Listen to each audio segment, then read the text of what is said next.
Hello, everybody. Tim Ryan with Johnny Morris at the Silverdome. And, Johnny, usually when you come into a game like this, despite the fact that the Bears are the most entertaining team in the NFL this year and the Lions tough at home, you still have to reach for those old cliches, pride and next year's contracts when you discuss motivation for a meaningless game. And yet, we found out some different thoughts from the coaches. Yes, we talked to the coaches yesterday, and they've come up with some pretty good gimmicks. I don't know if you want to call them gimmicks, but some reasons for these players to play pretty good football. Well, from Darryl Rogers' point of view, he said, I recognize that a win or a loss here doesn't mean a darn thing this season, but he said, I've told my players that they will be giving me their lasting impression for 1985 with how they play out here today, and that's what he's going to carry away when he looks at next year's roster. As for Mike Ditka, the Bears would like to tie the regular season record for 15 wins. That was set by San Francisco last year. And then on the defensive side of the point, let's take a look. The Bears are number one in every category, against the rush, against the pass, and overall, and they'd like to maintain that. So there are some incentives, but I think we're going to have a fun game. That's what's important, it to be fun. The refrigerator, what will he do? Walter Payton has some personal goals. They're just going to play a good football game, and I think we're going to be entertained. So we're just about ready for the kickoff. Well, there is Mike Ditka, the Bears coach, who certainly been able to enjoy this holiday season. Christmas coming up, and his present came early. His team is going to the playoffs, and they'll have the two games at home. If they get through the first one, it'll be all the way to the Super Bowl with home contest. Darryl Rogers, we saw him at the hotel this morning, very relaxed and casual about this final game, disappointed that his team was knocked out last week in their loss to Green Bay. But nonetheless, they've had a rather remarkable season at home, and coming off a 4-victory season last year, Darryl Rogers in his opening season as head coach of the Lions has done a real good job. Kevin Butler will kick it off, and Alvin Hall, a dangerous return man for the Lions, their all-time leader in that department, takes it at the 1. Got away from Morrissey of the Bears, and then is forced out at the 22-yard line by Cliff Thrift, reserve linebacker number 52. So the Lions will start offensively, and today it will be Joe Ferguson starting for the injured Eric Hipple, Ferguson's first start of the year. Alvin Moore and James Jones, the running backs. Rookie Carl Bland for the injured Mark Nichols, and Leonard Thompson, the veteran, at the other wide. Lomas Brown, Chris Dietrich, Steve Mott, Keith Dorney, Rich Stringer, and David Lewis, the tight end. The injury-racked Detroit Lions been a huge part of their story, and makes it all the more remarkable that they have 7 victories. 30 players have been on injured reserve at one time or another this year. 18 are on now. Ferguson on first down, complete. A short one for a gain of about 3 yards to Leonard Thompson, and that limbers the arm of the 35-year-old Joe Ferguson. The Bears defensively will start Dan Hampton, Steve McMichael, William the Refrigerator Perry, and Richard Dent. The linebackers, Otis Wilson and Mike Singletary, bound for the Pro Bowl. Wilbur Marshall on the right side. Mike Richardson, Leslie Frazier on the corners, Dewerson and Fence at the safeties. The Bears with 8 Pro Bowlers for this year, as selected by their peers and coaching staffs around the NFL. Second down and 7. Lions at their own 25. Protection for Ferguson, a diving catch on the sideline by Thompson again, and he has the first down yardage. Number 39, the 11-year man from Oklahoma State. Johnny, this wide receiver doesn't even get to practice. His knees are older than yours. And that's getting pretty old. But he hasn't practiced during the week for the last month of the season, but he always comes up from some clutch catches, as he did last week against Green Bay. However, the Lions did lose against Green Bay, but it looks like the Lions are going to let it all hang out. The first 2 plays, they've come out throwing. Ferguson is 29 of 51 passes coming into the season, working in relief of Eric Hipple. Hipple had his knee re-injured last week against Green Bay. Doctors advised against him going today. Play action on first down. Pressure from Perry. In and out of the hands of James Jones. Ferguson knocked flat as he released the ball, and he is down and looks as though he's taken a real tough shot. Apparently Wilbur Marshall, the man to make contact. It was number 72, William Perry, the refrigerator, who got through and put the pressure on Ferguson and drove him out of the pocket. So Ferguson was on the run, and you're going to see Wilbur Marshall come here and really flatten him. Oh, boy, did he really hit him. And down is Ferguson, and the Lions are in some trouble at quarterback because Eric Hipple has a sore knee, but it looks like Are they looking at his shoulder? Boy, that was a real hit. Well, it looked like he took the shot on the chest, but he also appeared to bang the back of his head when he hit the artificial turf here. A Joe knockout Ferguson. blow. Yes, a 13-year veteran. He's had a few blows in his life, but the helmet was right in there. Did you notice the helmet was right in there, and then his head did bounce off the turf, and he is really sore. In fact, I think they're checking in the neck area also. And there's Eric Hipple, who, no, that's not Hipple. Yeah, there's Hipple. Eric Hipple actually passing back and forth with punter Mike Black, who would be the emergency quarterback. Black works the scout team quarterbacking duties for the Lions, and Eric Hipple, who in uniform with a strained knee, will no doubt be coming in here, and so early misfortune for the Lions as he talks it over with head coach Darryl Rogers. Will return to the Silverdome in a moment. Well, the very best news we can bring you at the moment is that Joe Ferguson is sitting up and getting up. And it was a scary moment there because they were quite properly being very cautious with him. And Joe looks like he's woozy, obviously, and no doubt sore, but evidently all right, leaving the field under his own steam. It was a terrific hit by Wilbur Marshall, and I think a lot of officials might have ruled that he used the crown of his helmet when he made contact and could have been penalized. Okay, let's take a look at it now. Notice as Marshall comes in, then his helmet hits him right in the chest, and down he went, and then there was the bang of the head, so it's hard to tell which part of the tackle injured him. The pass play you may have forgotten was an incompleted pass. James Jones failed to hold on to it, and Hipple on 2nd and 10 picks up about 3. James Jones stopped by Wilson, and it'll leave 3rd and 7 for the Lions. Otis Wilson headed to the Pro Bowl and thinking mainly about the Super Bowl at the moment. Has been injured on that play slightly, evidently, and he goes off. Reggie Phillips has come in to give them an extra defensive back on 3rd down. Pete Manley in motion.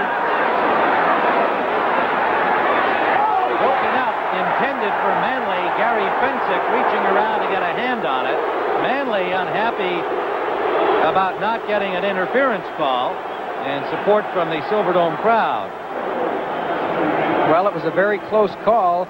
You be the judge as the ball arrives, and Fensick goes over the top and somewhat kind of grabbed with one hand as he reached over, and the Lion fans are a little upset about the call. Was contact made? It looked like there was some contact before the ball got there, but a very close call. The Lions are going to be forced to punt. Mike Black, the punter, stands at his own 22. The deep man for the Bears is rookie Keith Ortego, waiting for it at the Chicago 20-yard line. Black just got it away against a good Bears rush. Ortego from the 13. Good piece of running by the rookie over the 35-yard line. June James made the stop defensively for the Detroit Lions. And the Bears will bring out Jim McMahon at quarterback. Walter Payton, some speculation he might not start this week, but he's there. Matt Suhey with him. McKinnon and Galt, the wide receivers. Jim Covert headed to the Pro Bowl. Mark Bortz, Jay Hilgenberg, another Pro Bowl selection. Tom Thayer, Keith Van Horn, and Emery Moorhead.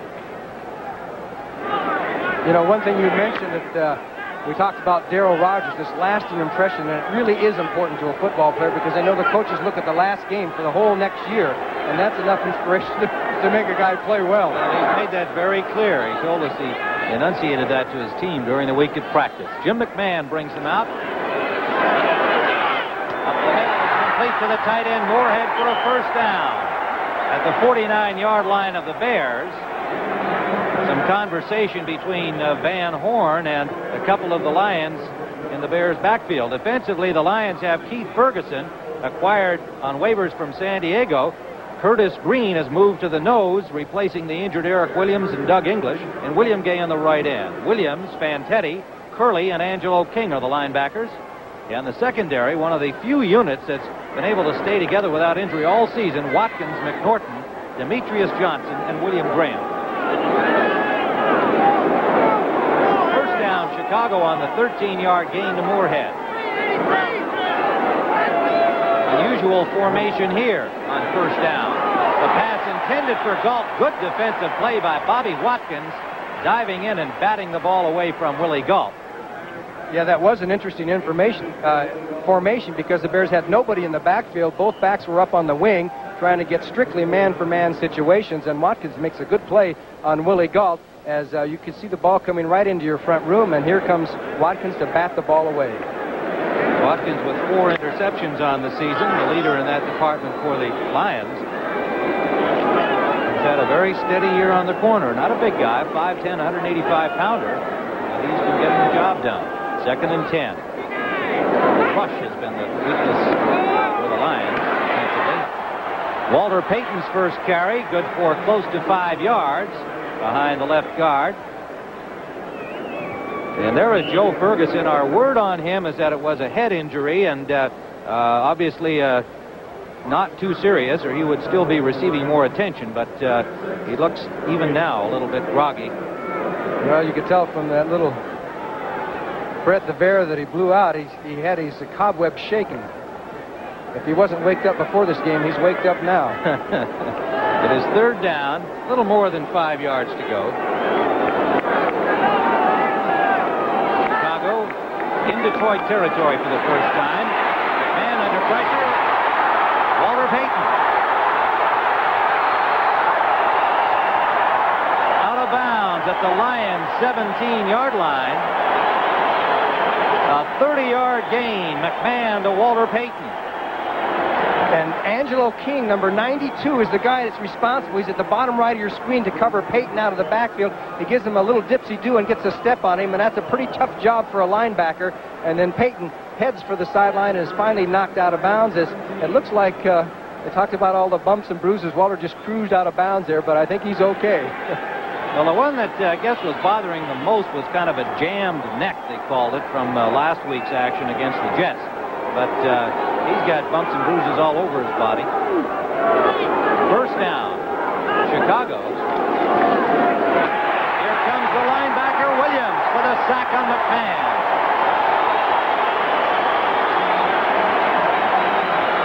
Jimmy Williams, and a lot of Lions supporters thought he should be headed to the Pro Bowl. He's had an outstanding year. And he will come from the left side of your screen. Nobody blocks him. A clear shot as McMahon's looking the other way. He had no chance. Jimmy Williams, and you're right, he was one of the Lions who really had a legitimate shot at making the Pro Bowl squad, but there's been so many strong linebackers this year they didn't make it. No Lions made it. Keith Dorney is another one that many felt should have had a shot at it. Jimmy Williams. 7.5 sacks on the season for Williams from that outside spot. And he came into the game with 84 tackles.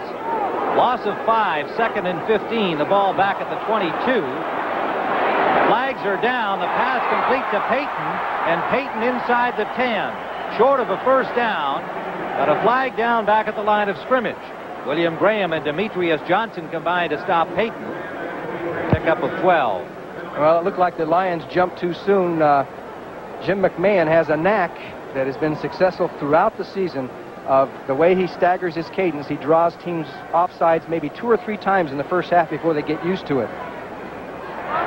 Defense, right side of the line, offside, decline, 3rd down. Referee Fred Silva with the call, and the Bears will have 3rd and 3 at the 10-yard line of the Lions' opening offensive series. And if you recall, the Bears ran against the Lions earlier this season, running right against that 3-4 defense. Now they're throw.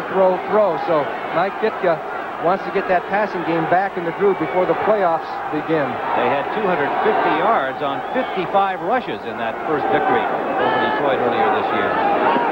Payton in motion. Matsui off tackle, picks up 2, maybe 3 yards. He'll be close to the first down yardage. Ken Fantetti on the tackle. An early score from the game at New England. The Patriots on top of Cincinnati 3-0 in the first period. And the Patriots still alive in the AFC playoff picture. We'll keep you up to date on those key scores in the AFC. And of course, later today, Dallas and San Francisco, with the 49ers trying to get their opportunity to win a 2nd Super Bowl via the wild card route. And Dallas playing for the home field. Here comes Kevin Butler from the 15-yard line. And Butler has put the Chicago Bears on the scoreboard from 25 yards away. And for Butler, his 13th field goal in a row. 29th on the season. He has had an outstanding year, the rookie from Georgia. And here was his reaction, the old headbutt with his own hands, Kevin Butler.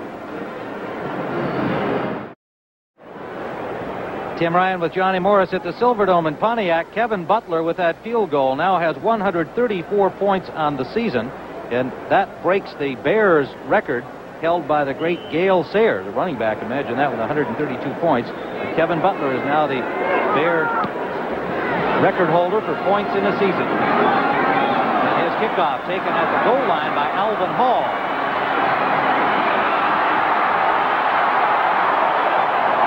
Over the 30 to the 31. Jim Morrissey on the tackle.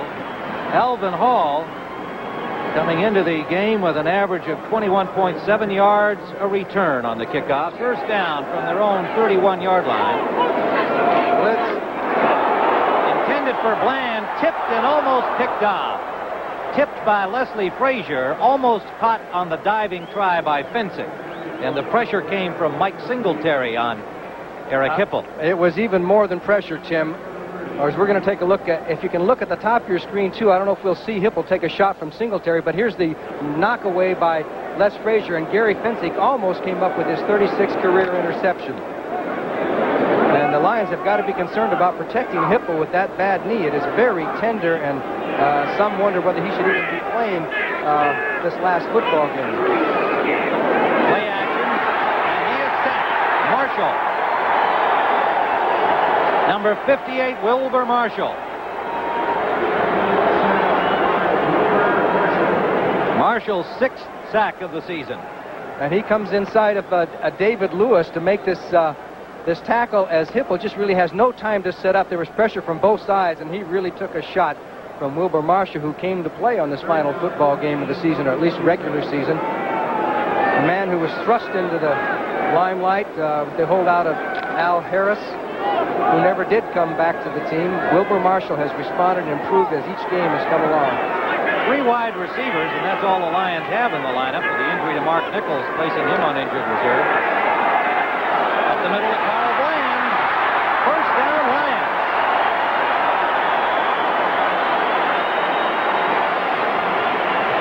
Twenty-yard gain to Carl Bland, the rookie from Virginia Union, actually a second-year man who was on injured reserve last year, so it's his rookie season. He had 7 catches last week against Green Bay.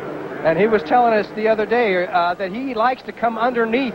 He's not afraid to come over the middle and catch that ball, and he meant what he said. He caught 7, as you said, last week, and for a guy that was cut a couple of times, finally getting his shot, it's kind of nice to see him do well, because he's gone through a rough year. 5'11", 182-pounder. Play action. Deep. Thompson intercepted. Mike Richardson.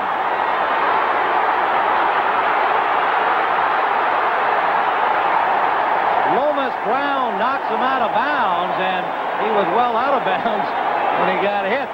45-yard return.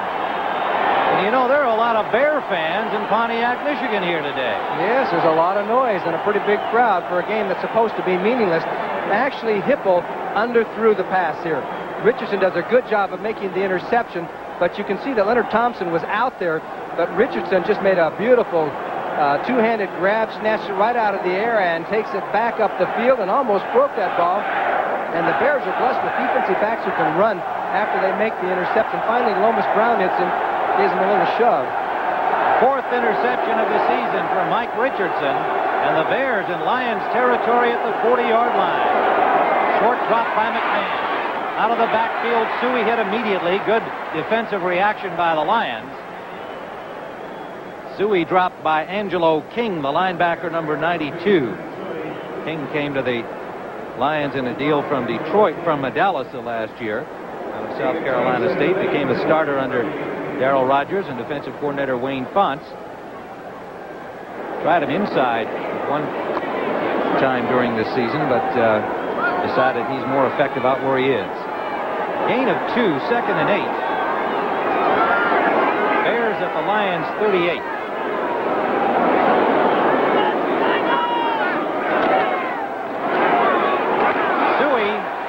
Short of the first down, but a gain of close to 8.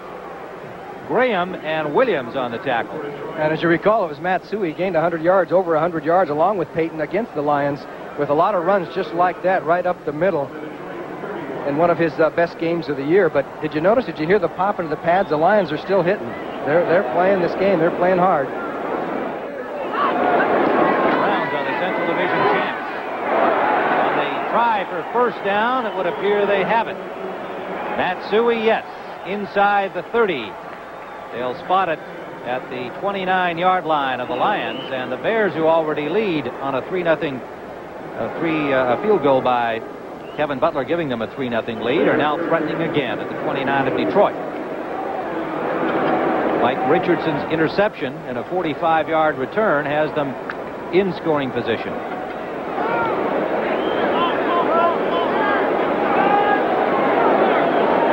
Slot formation left. McKinnon in the slot. Wide out is Willie Galt. On first down, they swing it to Suey. And again, good defensive reaction. Only the tight end Reitman over there to block for Suey. And the Lions came up 3 abreast and held him to a gain of under 2. William Gay with the tackle.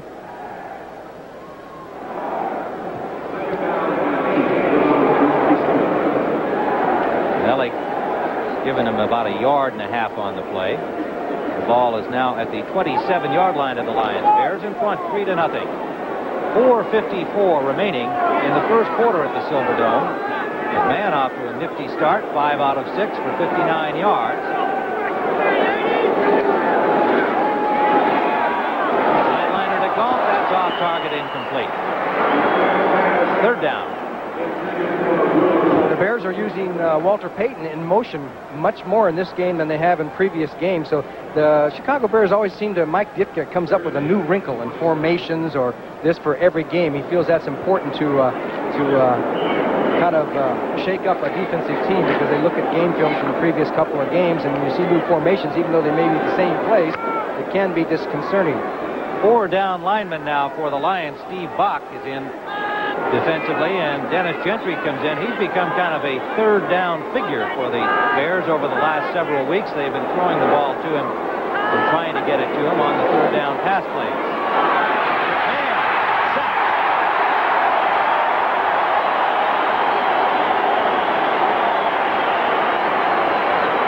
Second sack, and Curtis Green, the man to get it, playing on the nose with Keith Ferguson right there with him, number 77. I think it was Curtis Green who got there first. He's number 62.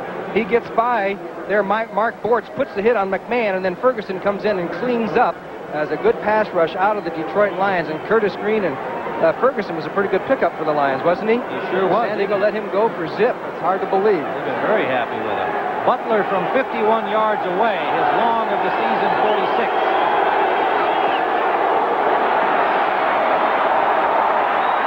No good.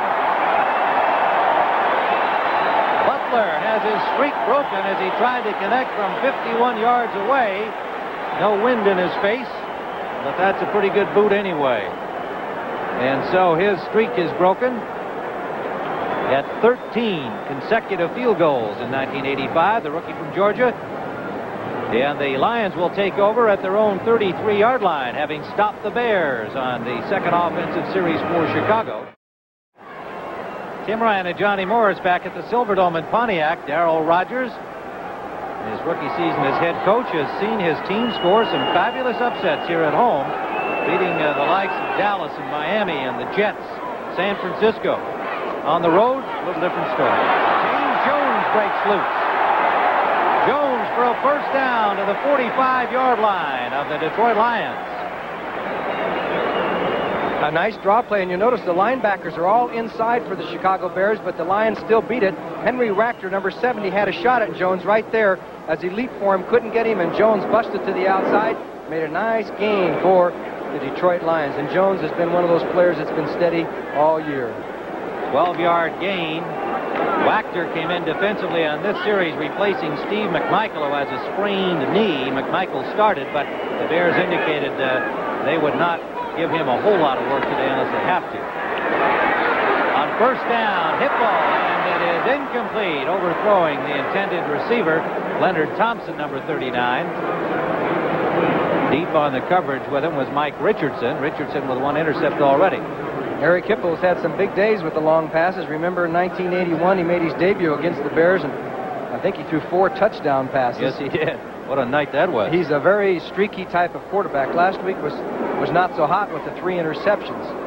Joe Ferguson finished up threw a touchdown pass to Leonard Thompson that brought the Lions back into a tie, but they wound up losing on the field goal by Green Bay. Hippel 1 for 5, 21 yards so far today, coming in relief of Joe Ferguson. Draw play to Jones. This time the Bears are waiting for it, and he is dropped. Otis Wilson, and talking with Otis yesterday, is really thrilled that he's on the Pro Bowl squad. But asking him about James Jones, he said, I expect to see a lot of him. He said, I know that I'll be involved in covering him on some passes, and I expect to be tracking him when he runs the ball. They have a lot of respect for James Jones. As Otis goes out in the third and long passing situations, Reggie Phillips comes into the game, so the Bears have 5 defensive backs. It is 3rd down and 10. 3 wide receivers in for the Lions. Pressing on Hippel, hangs in there, but overthrows Manley. Mensick had the coverage on Manley, and so the Lions are forced to punt. Eric Hippel, you could tell that he wanted to play, and as all competitors do, and chatting with him yesterday, but he said, the doctor does say that things will heal up real well if I don't get another shot on this knee. And of course, this being the last game, the Lions are out of it. That was the decision made by Darryl Rogers and the doctor to start Joe Ferguson. But with Ferguson literally knocked out on the first offensive series, Hippel has to go. Mike Black hits it from his 35. Keith Ortego signals fair catch at the Bears' 20-yard line. 2:22 remaining in the first period at the Silverdome. The Chicago Bears 3, the Detroit Lions nothing. Tim Ryan with Johnny Morris. You're looking at Keith Dorney, who, while he didn't make the Pro Bowl, many thought he should have, one of the outstanding tackles in the NFL, came off the field a little rubbery-legged, apparently got hit in the head in the last series, and now looks like he's okay. That's from playing guard. He's had to move in and learn a new position, and he's done it well. Jim McMahon brings out the Bears, first down from their own 20-yard line. Off the time, the screen set up for Payton. A block from Thayer, forced out of bounds. A gain of 7 for Walter Payton as he's knocked out by Angelo King. Payton's got 3 passes for 50 yards already. Now tries to run, drop the ball. Lions have it.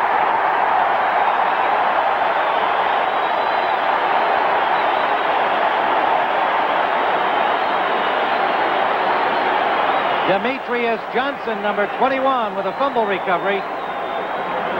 And Angelo King apparently was the man who stripped it loose. We'll take a look here. But he caught the play from behind. You're going to see him from 92, comes there and hits him from behind and jolts the ball loose. And then it's up for grabs, and you can see Demetrius Johnson, number 21, recovers for the Lions, who are tough to beat in the Silverdome. So at the 34-yard line of the Bears, the Lions get some field position. And this is how they won those games earlier in the year here at the Silverdome, forcing turnovers in their opponent's territory and then getting it into the end zone. Jones with flags down, picks up about 3 close to the 30-yard line where Otis Wilson meets him.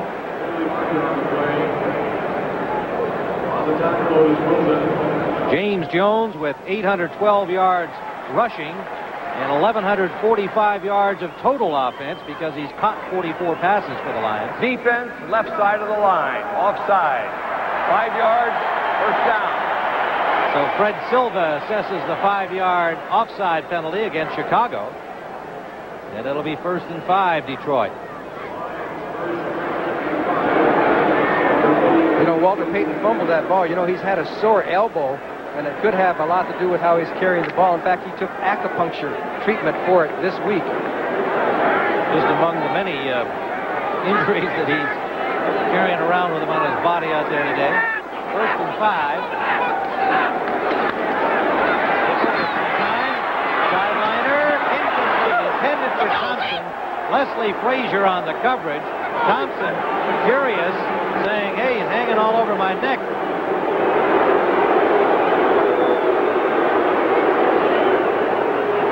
Well, we'll see if he is hanging all over his neck as the Bear pass rush put some pressure on, but Hipple was able to get it away. And let's take a look as Leonard Thompson, well, he had his hand up on his shoulder, whether they want to call that interference or not.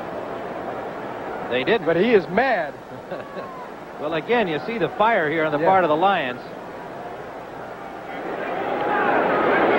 Well, I don't think Leonard had... Pretty tough to call interference. Draw play, Jones wrestled down from behind by Singletary, but you saw the strength of James Jones, dragging Singletary for 4 yards. And you saw the strength of Singletary, too, because Lomas Brown was blocking on him. He went right through the block and made the tackle. Heck of a play by Mike Singletary. I thought, man, just watch that, that's all. Because they do it. If you come in front of the kid. That must be Leonard Thompson. Yes, it is. Yeah, I can see him now. I heard that voice, obviously complaining to an official, and it was Thompson on the sideline. There he is, number 39. He's still hot about that non-call. Hipple is 1 out of 7 at this point. Third down, less than a yard. And Alvin Moore will be close to the first down, depending on the spot. We'll have to wait on that one.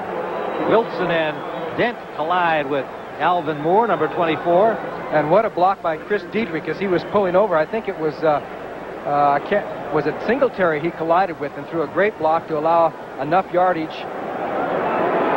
it appears, for the first down. It's very close, though. Out comes the chain gang to get the measurement. Time winding down in the first quarter here at the Silver Dome with the it's not Bears quite on there. Top, and it is just short. And on comes Eddie Murray to attempt the field goal.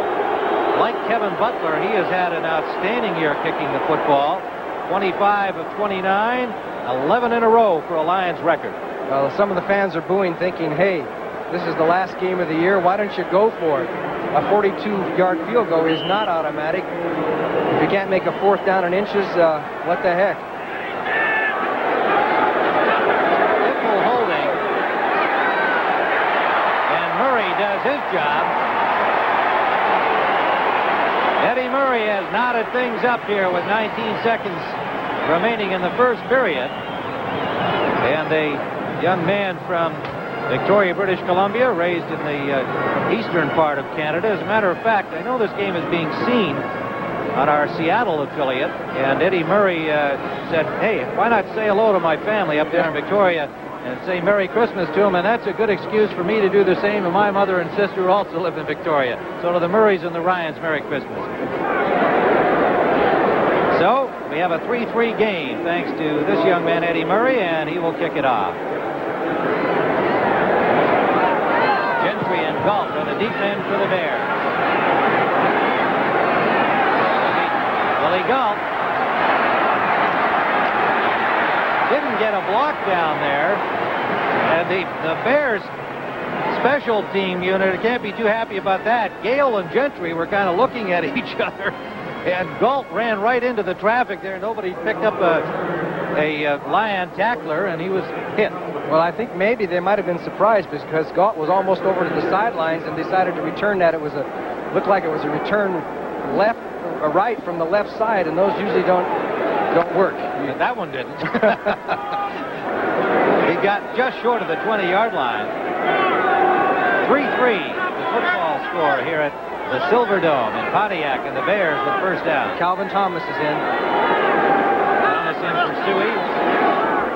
Play action. Lots of time, McMahon. Intended for McKinnon. To the Lions' 42-yard line. A 37-yard gain and a first down. McNorton and Graham pull him down. And the gun sounds ending the first period here at the Silver Dome with McMahon connecting to McKinnon. And we'll be back with the score. The Bears 3, the Lions 3. Sellout crowd at the Silver Dome. Sold out 2 weeks ago when their Lions were still alive and facing the Bears with only one defeat on their record. And yet not as many no-shows as I expected in this blustery weather today. Big crowd. McMahon Complete to Reitman. Reitman gets by one man, and Reitman blasts his way to the 25-yard line. Another Bears first down on the 18-yard gain to Tim Reitman, the rookie from UCLA in the USFL. Nice play action by McMahon, and you're going to see Reitman put on a pretty good move here as McMahon rolls out one way, and here comes Reitman, and he puts a move on August Curley, number 50 here. Here's the big man, 240 pounds, and he just dekes him right out, and then it takes about 6 Lions to bring him down. Tim Reitman, that time he decided to run over somebody. He doesn't do that, the deking too much, and there's Jimmy Williams and a host of Lions knocked him down. He's averaging 17 yards per catch. Pretty good for a slow tight end, isn't it? That's right. He had 4 of them against the Jets last week. And a timeout called by the Bears. They didn't like something they saw presented to them by the Lions. Bears had 109 yards of total offense in the first period to only 48 for the Lions. First down, Chicago at the 25-yard line.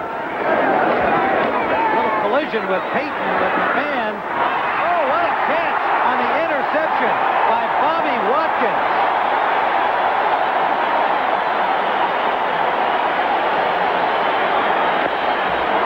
Intended for Reitman, a diving interception by Bobby Watkins. His 5th interception of the year. The Bears messed up the fake of the handoff here. You're going to see Payton collide with McMahon, and then McMahon got clear, and he could have run up the field, but at the last second he decided to throw that pass. He thought Reitman was open, and Watkins just made a super play. He's had a good year. The cornerbacks have done very well for the Lions, even though the Lion defense is not rated very high. Bobby Watkins. So the Lions stopped the Bears, who were driving, and with the score still at 3-3, they take over at their own 8-yard line. Just underway in the second quarter at the Silverdome.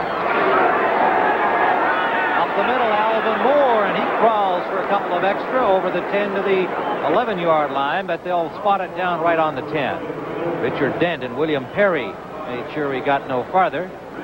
It'll be 2nd and 8 for the Lions. Hey, Mama. There's Bobby. Well, he came to play.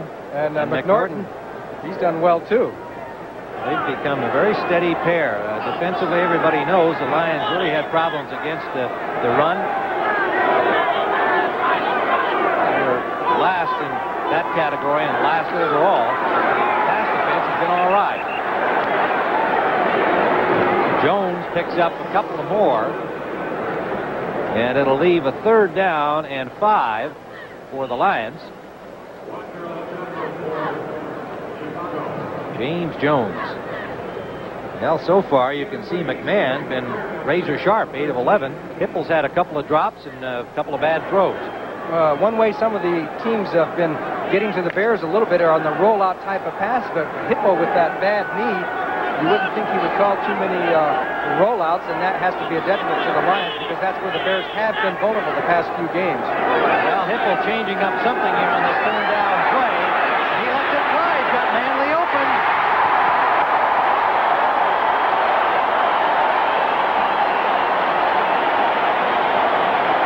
First down, Lions.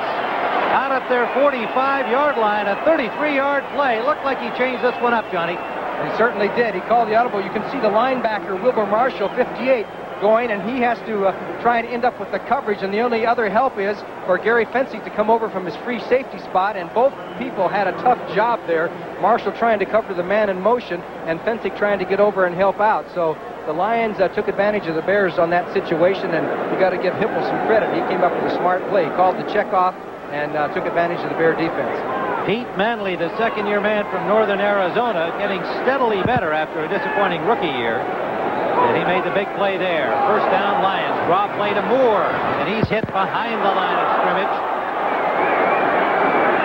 Henry Wachter, playing for Steve McMichael, has got that bad knee. The Bears may have come up with a loose ball on that play. Yes, they have. Alvin Moore evidently coughed it up, and the Bears have recovered. Tough break for the Lions, having just made the big play to get out of their own end after Watkins' intercept. They give it back to the Bears. Singletary came up with a loose ball. It's very tough to run a draw play against the type of defense that the Bears will give you with all those big guys rushing and the blitzing linebackers. You can see Singletary 50 comes in and jams it up, and he's fighting. The ball comes out before he is down. The whistle had not blown. There it is right there. And I believe that's Singletary. He's found the ball. So the Bears have it again in Lions territory at the 44. Payton for 4, maybe 5 yards inside the 40 of the Lions, where Keith Ferguson made the stop. This game means a little bit to Walter Payton. I believe he's 91 yards behind Gerald Riggs of Atlanta, going in for the NFC rushing title. And Riggs is injured. He's not supposed to be playing all that much for Atlanta, so Payton, if he could get up towards 100 yards, might win the NFC rushing title. He has 1,470 yards. He can also go over 2,000 in combined, and he's got 60 combined yards already in this game. Second down. A long 5. Long count to give to on the pitch to Thomas, and nowhere for him to go. Calvin Thomas. Good defensive reaction by the Lions out the right side. Angelo King just battled off the blocker, and that was Mark Bortz. And then Bruce McNorton came up to make the tackle. That was very well played by Detroit. Yes, especially Angelo King. That was a super play. He had 2 Bears right in his face. He busted them up and still made the tackle. And McNorton came on to help out. Gentry comes in for Calvin Thomas now, as Darryl Rogers got to be pleased with the effort he's seen here so far, and just that bad break turned the ball back to the Bears. But it's a 3-3 football game. 10:20 remaining first half. Ball off blitz. Intercepted. McNorton.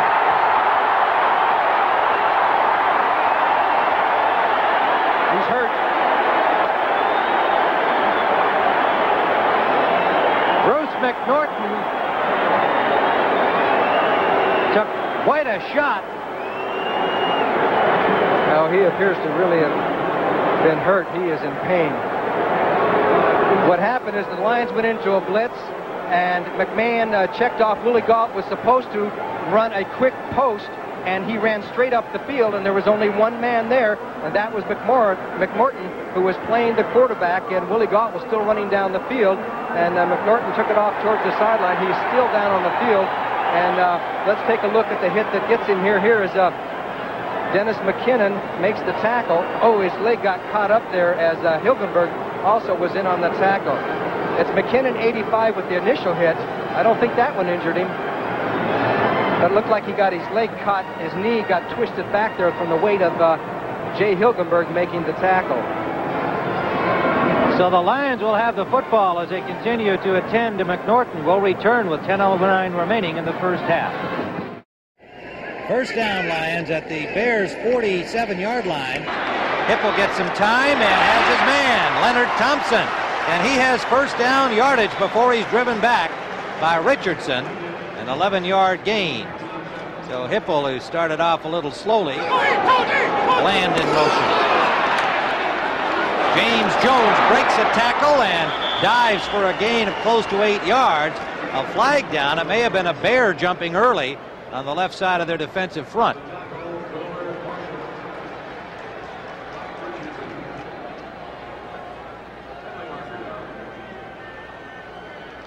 It does appear to be against the Chicago Bears.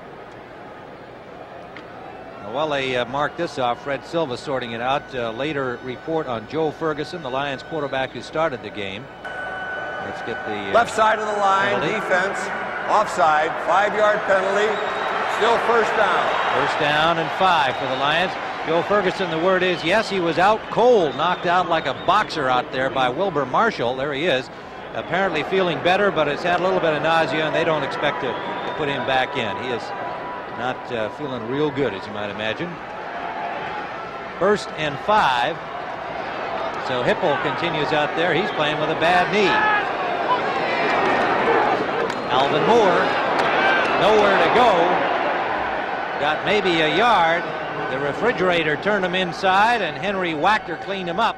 Wachter, number 70. We mentioned playing for the injured Steve McMichael. He's a 4-year man out of Nebraska who was cut and re-signed by the Bears, and Kind of a handy man who does a good job when he gets to play.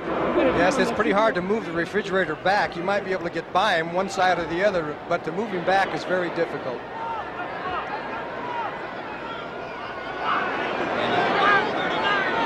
Second down and a long 4. Hippel short route. Now deep to the corner for Bland, incomplete, out of bounds. He was out of bounds when the ball came down, so had he caught it, it would not have counted. Richardson had good coverage. Hippel had the ball there, but it was out of bounds. It'll leave third down. Injury report on McNorton, a bruised knee, and it's questionable whether he'll get back into the action. We'll pick up his replacement. Could be perhaps John Bostic or Wayne Galloway, who was activated today by the Lions when Mark Nichols went on to injured reserve. Third down and about 4. Manley in motion. They got him. Otis Wilson with the sack, number 55. And you're going to see Otis at the top of your screen. He just takes off, number 55, and it's a little Alvin Moore who has to put the block on him, and 55 goes right over Moore and makes the tackle. You didn't get too good of a chance to see that part of it right there, but it was Otis Wilson. Well, Eddie Murray is teeing up a 55-yarder, and Murray has a long of 51 here. He's got some leg, but it's wide. Wide to the right from Eddie Murray. So these two outstanding field goal kickers, Murray and Butler, haven't had the long ones today, and both have missed from 50 yards or better. It was long enough. It was just a little bit off to the side, and let's watch Eddie Murray. Still a 3-3 game. Bears have a first down at their own 36-yard line. 3-3 the score here at the Silverdome. Payton trying to get loose. Driven out by Johnson after a gain of 8, maybe 9 on the play. Walter Payton out the right side. Got a good block from Mark Bortz, leading the way, number 62. And Tom Thayer, as Payton showed his great running ability. He just played his blocks and cut up the field. The best that ever was, in my opinion. Well, you've got a lot of company in that, Johnny Morris. And part of the reason why I've got a lot of company is that these numbers speak for themselves. 14,779 yards in his career. 9 consecutive 100-yard games snapped last week by the Jets. Second and a yard, and Payton has it. First down, Bears, to the 49-yard line of Chicago. Just a 3-3 game. You may be wondering why, if you joined us, that the Bears have not done better against a team that statistically is a little weak, to say the least, the Detroit Lions defensively. Well, they've turned the ball over 3 times. We've had 2 interceptions by Watkins and McNorton, and a fumble that was recovered by Demetrius Johnson of the Lions, and you can see here that they just haven't been able to sustain any drives. And the 2 interceptions by McMahon were going to hurt his cause, trying to be the #1 rated quarterback in the NFC. He's second right now. Early action. Keith Ferguson and Keith Van Horn a little eager to get at it. We'll see whether Van Horn had the false start. Offense, number 78. False start, 5 yards. That's Van Horn. Keith Van Horn is 78. There you can see the movement too soon, and Ferguson does what a good defensive lineman is supposed to do. You see that, you go across and you make that contact. 4 penalties to the Bears, none so far to the Lions. So the Bears, fine-tuning for the playoffs, have come up with 4 penalties and 3 turnovers here in the first half. Still 7:02 to play. Slot formation left.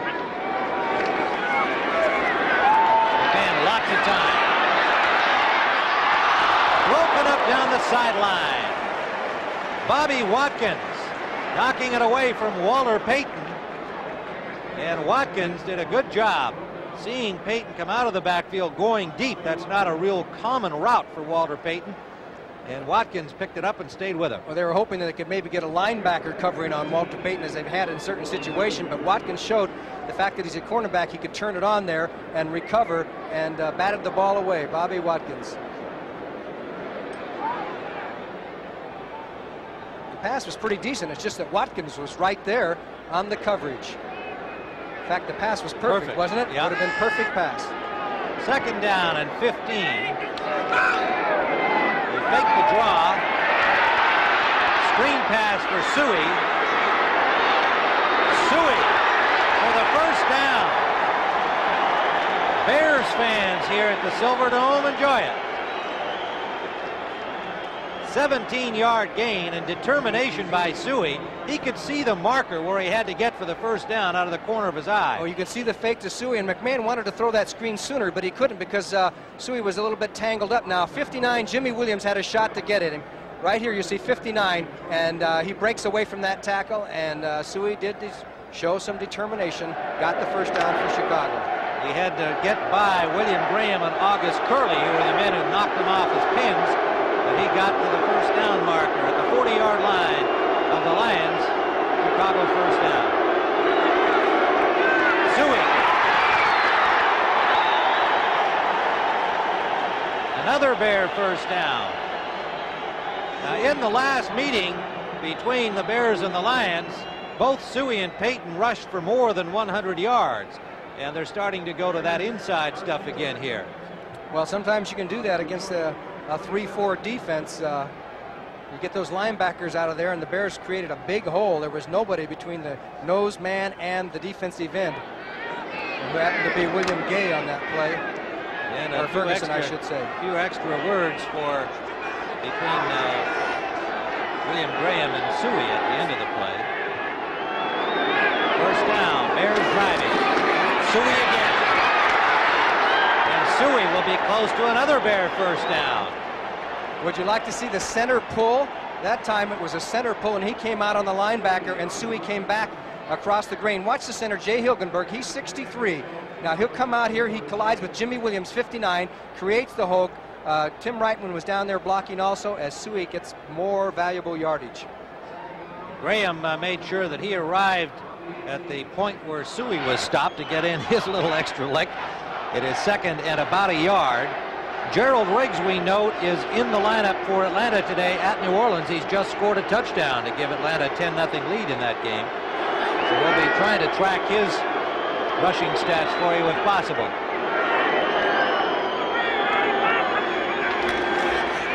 Payton, 1st down, and now there's your basic pileup. Everybody got into that one. Steve Bach made the contact on Payton, and right behind him the linebacker Ken Fantetti and Angelo King. Bach's been kind of an interesting story with all of the injuries these Lions have suffered.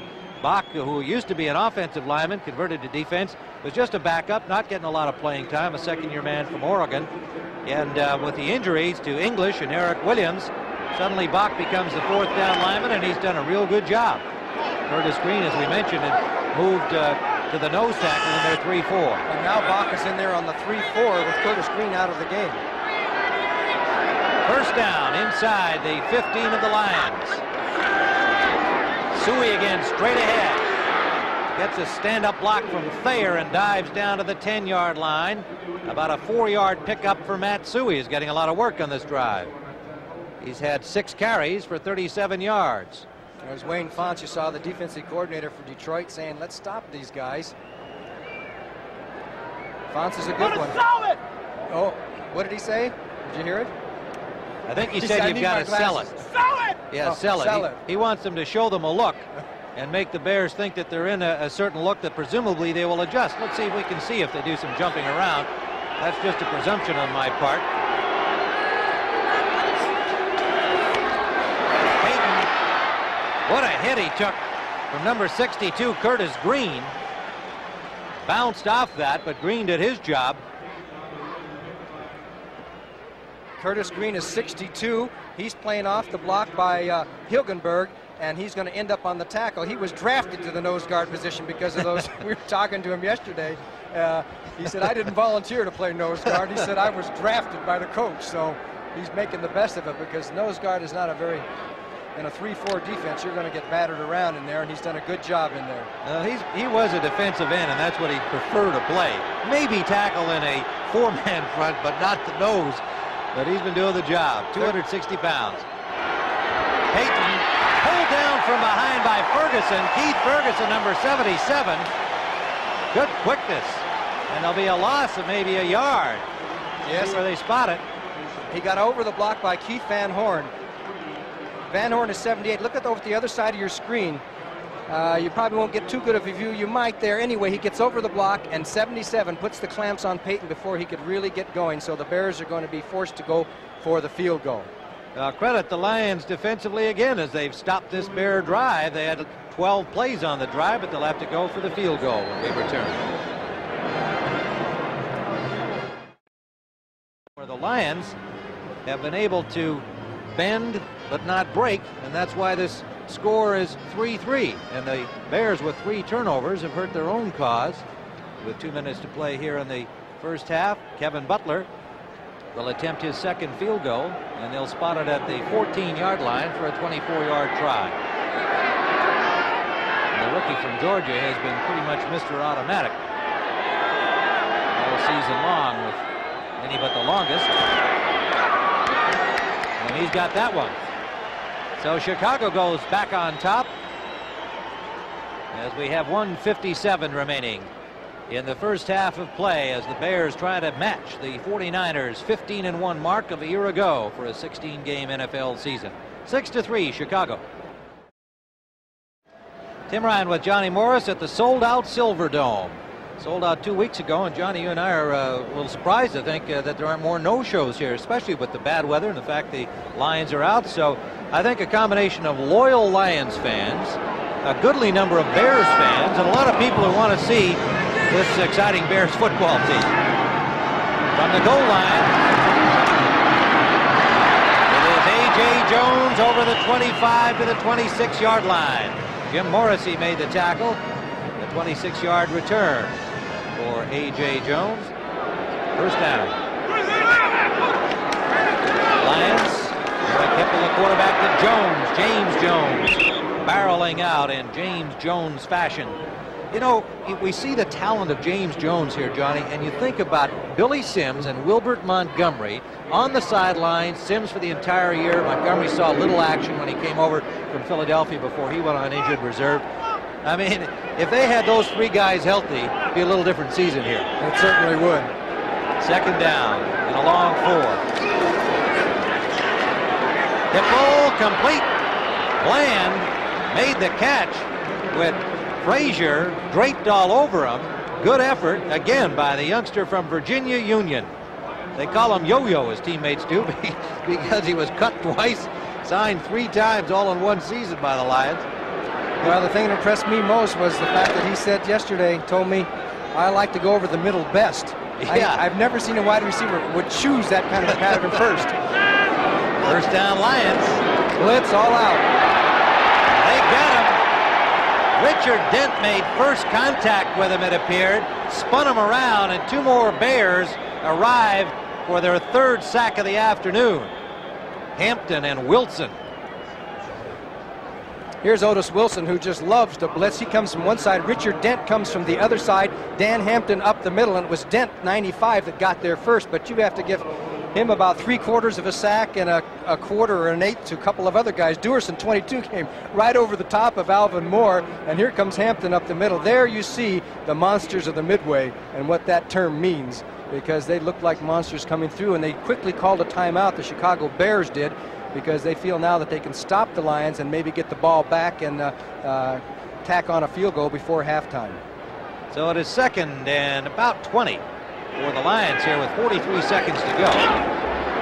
Pressure again from Marshall. The ball downfield for Thompson, and incomplete. Nearly got it on the tip. Defending was Leslie Frazier. Good concentration by Thompson, but he couldn't quite get his hands on the ball after it popped up. And Hipple took another hit. And here's the isolation as the Bears came out of that 46 and put the all-out blitz on once again. And it's Frazier on Thompson, basically man-to-man situation. And Hipple did a good job of just getting the ball out. And, boy, he almost grabbed that off the rebound, didn't he? Watch Hipple. He's going to take punishment as 55 and 58. Wilbur Marshall both came out of that 46 defense, and he got rid of the ball in time. Usually one or the other of those 2 linebackers would drop off. That time they went with both of them. It is 3rd down. Draw play, and the Bears come up with a football. James Jones coughed it up, and Richard Dent has it for the Bears with 30 seconds still to play in the first half. Well, they went to the draw play on 3rd and long, but Richard Dent was waiting for it. Well, they actually figured this was going to be the safest play. Perry made the tackle. William Perry made the initial tackle, and 95 Richard Dent made the recovery. They didn't want to throw down into that Bear zone. Here comes a Dent down the line there. He's coming down the line, and when the ball is stripped loose, he picks it up and beats Jones to the ball. So the Lions cough it up here in dangerous territory. 30 seconds still to play, and Chicago with a first down at Detroit's 26. The turnovers are now even.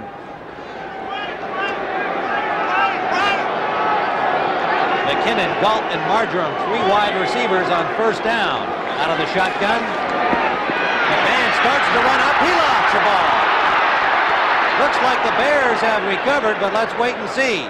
It is Chicago ball. Hilgenberg, the center, number 63, as McMahon, waving that ball around in the pocket, suddenly was jolted, and away it went. It was a great diving save for Jay Hilgenberg. He's 63 as McMahon comes up in the pocket, can't find him, but he starts to take off, and the ball is batted away. And now Hilgenberg, watch him, he's 63, and he's the one that's going to end up and get the ball as he dives in there, and the ball just kind of scoots under. He says, look, Ma, what I got. He got it with one arm, and the Bears now going to go right for the field goal. They have 10 seconds to play. They took their final timeout. Kevin Butler is out there, ready to give it another shot. Butler missing from 51 yards on his last try. Had hit 13 in a row, including one here today from 25 yards out. And then he picked up his second of the afternoon from 24. A lot of people felt he should have made the Pro Bowl team with the way he's kicked this year for Chicago. Rookie kicker is The fumble.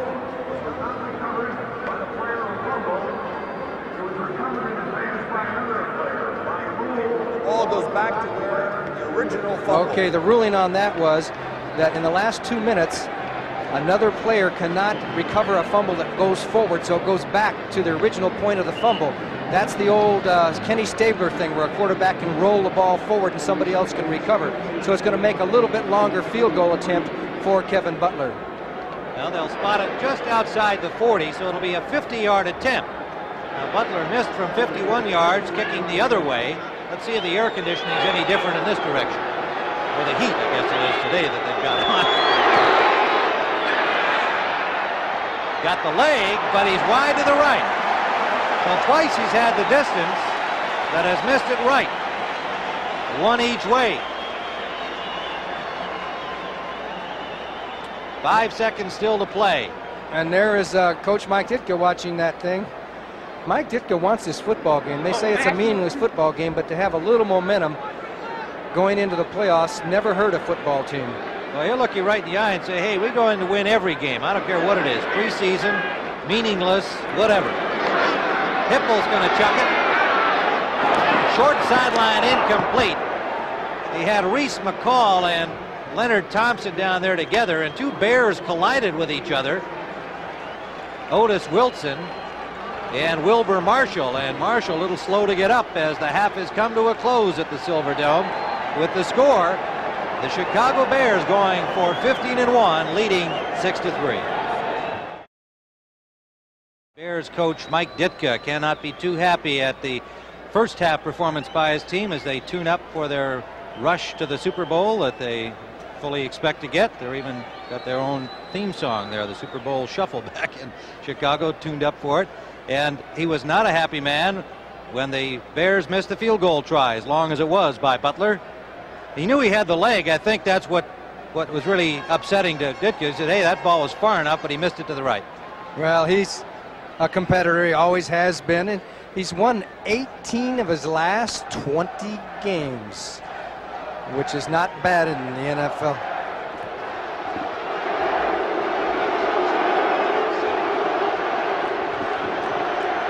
So Eddie Murray will kick it off. And you can see second half has been Bears territory all season long. 214-57.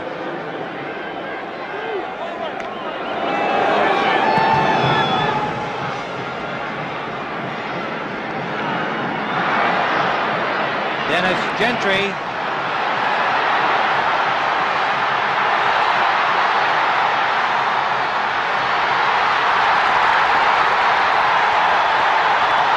Touchdown and no flags. Dennis Gentry. 94 yards. The Bear fans here at the Silverdome are on their feet. And what an exceptional kickoff return this was, because he's way over the left side, takes off all the way across the field, puts a great move on Pete Landy, sets up the block, and then takes off down the sidelines. Looked like they had him trapped, but then there was no chance for Eddie Murray to get him, and Dennis Gentry goes all the way. What a shocker, as the Detroit Lion fans are stunned, but there are a lot of Chicago Bear fans here because there was a lot of noise. The Bears shocked the Lions to open the second half. Willie Galt took one for 99 yards back on September 29th that turned the game around against the Washington Redskins. Gentry goes 94 here at the Silverdome. Butler with a point after. And suddenly the 6-3 ball game, as we look at Dennis Gentry, is opened up. Well, there's a young man that has had to kind of live in the shadow of Walter Payton during his shortened career, because it's tough to play when Walter Payton's there. They got him into some third down situations this year as the season progressed, and he's quick, he's fast. He did have a tendency to fumble a little bit earlier in his career, but this man is going to be playing more and more, especially as Walter Payton gets older and older. Let's see it again. An interesting thing happened here, Johnny. When we see him come upfield near midfield, watch the kicker, Eddie Murray. He had the last decent shot at him, and an official turned up somewhat in his way. Watch it at midfield. Okay, here was the key move there as he got by Manley. And this is Reese McCall trying to close in. He can't get to him. And it was Eddie Murray who had the shot at him. There. And there is the official who was in the way. But I don't really think it had an effect. I don't think Murray was going to catch him. Gentry was in full gear that time. And, you know, he's pretty fast in that 100-yard dash. And Eddie Murray, of course, is a field goal kicker, a place kicker. And now he's going to be in on the kickoff team. There's Dennis Gentry. You'd think he earned a rest, wouldn't you? You'd think, hey, well, this is the number 2 man, and let Dennis rest a little bit. No, he wants to get right back in there. When you're a special teamer, you got to do it anyway. The 4-year man from Baylor. He was the 3rd draft choice in 1982, but as Johnny pointed out, playing behind Walter Payton, he hasn't had a chance to show his stuff.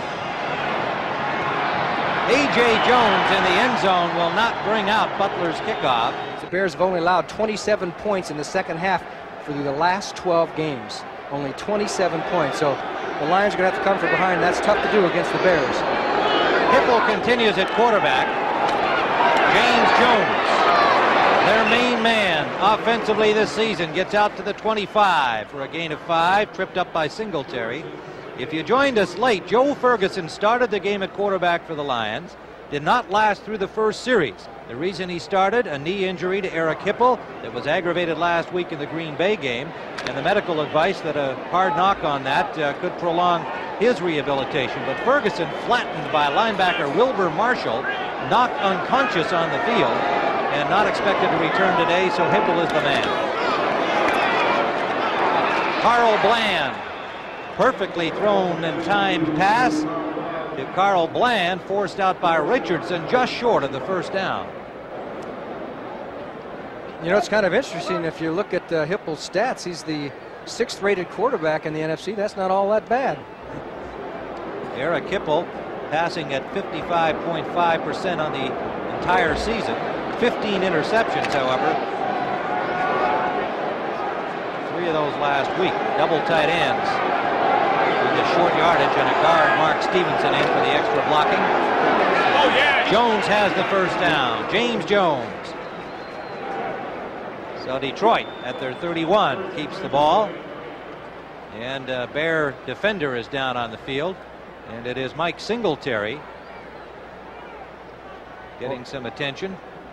If that's serious, that could be a big blow to the Bears defense, because Singletary is one of the men who makes it go. Seems to be in some pain. Singletary, one of the 5 Pro Bowl starters selected from the Chicago Bears. So while they attend to him, we'll take a timeout and return you to the Silverdome with the Bears in front 13-3. Tim Ryan with Johnny Morris watching Mike Singletary being assisted off, and an apparent knee injury. The best we can say now, if he can't go, boy oh boy, what a loss that would be. They were testing him for stretch ligaments as they look at Ron Rivera, who is in for Mike Singletary, 59. Rivera, second-year man from California. Flags everywhere as the Bears burst into the backfield before the ball came up. So again, it's that old question of were they drawn or did they jump? Ron Rivera, the second-year man from California. Number 72. Encroachment. That's the fridge encroachment. Rivera, the second-year choice in 1984, in for Singletary. There's the fridge, 72. He went a little bit too soon. He wanted to get after that quarterback. There's the man who's gotten a lot of notoriety. You know how many yards he gained this year? 7 yards. 7 yards for William Perry has made him a household name in the United States. I like his one of his more recent endorsements is a long underwear company, and their slogan is "We keep the refrigerator warm." That one appeals to me. First down and 5. James Jones with a hold, and he has a first down. Was actually tripped up by a Bears foot, or he might have gone farther. But the Lions have first down at their own 42-yard line. Getting back to Mike Singletary, it's going to be some interesting things going on over on the bench. They were testing, and the Dr. Foster was testing for how much the ligaments were stretched, if they're stretched. We still don't know the severity of that injury, but we'll keep you posted on that. That could be a serious blow to the Bear defense. In motion comes Bland, and then back the other way on first down Lions. Quick sideline to the near side, Thompson.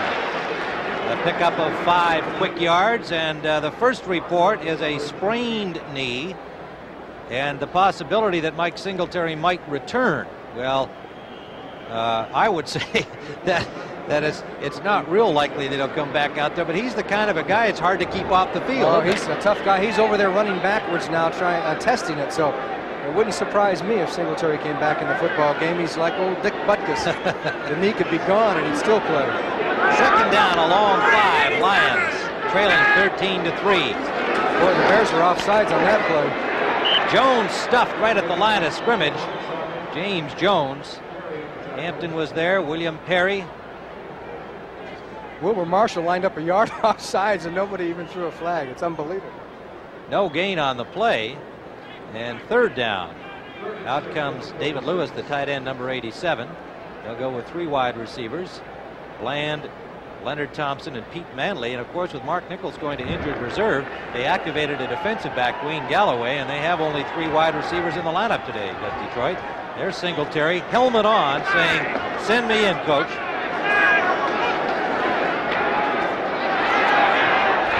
Manley can't hold on.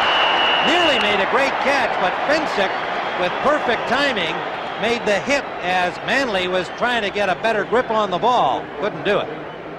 The Bears came with a little blitz material. As you see, 55, Otis Wilson comes to the outside. Notice him going to the outside, and here comes Finsick to make the hit after the ball has arrived. Just what a good defensive back should do if he's not there in time. Just jolt that ball loose as the Lions are going to punt. Mike Black, who is the nephew of former Bear quarterback Virgil Carter. Black standing at his own 32. The deep man for the Bears is Ken Taylor.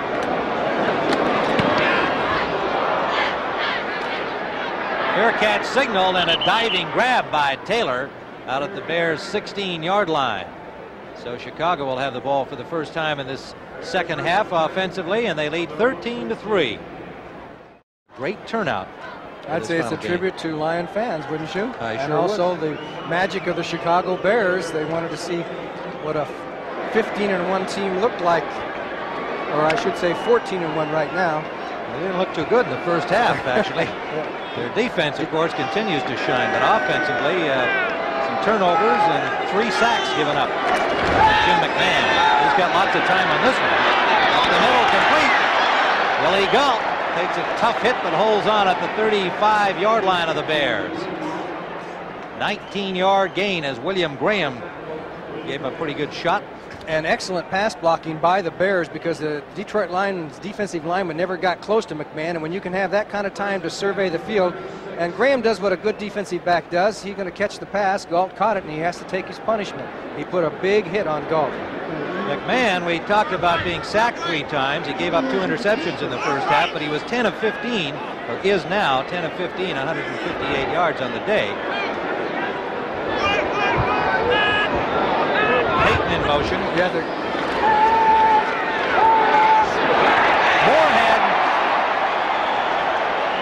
First down, Bears.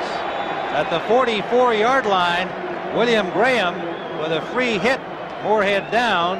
Made sure he made it count. Now see William Graham, 33 at the bottom of your screen. He's got to pick Moorhead up when he gets deep. Moorhead's first coverage was by Jimmy Williams, and he can't stay with him. And by the time Graham can get over there, it's a big gain. So it's linebacker coverage until you get down about 10 or 15 yards, and the safety has got a tough job on that kind of a situation. That is where you throw that ball at that point in between, as they're working on, that's Freddie Cato, the Bears trainer, working on Mike Singletary, and he's got his stocking back up.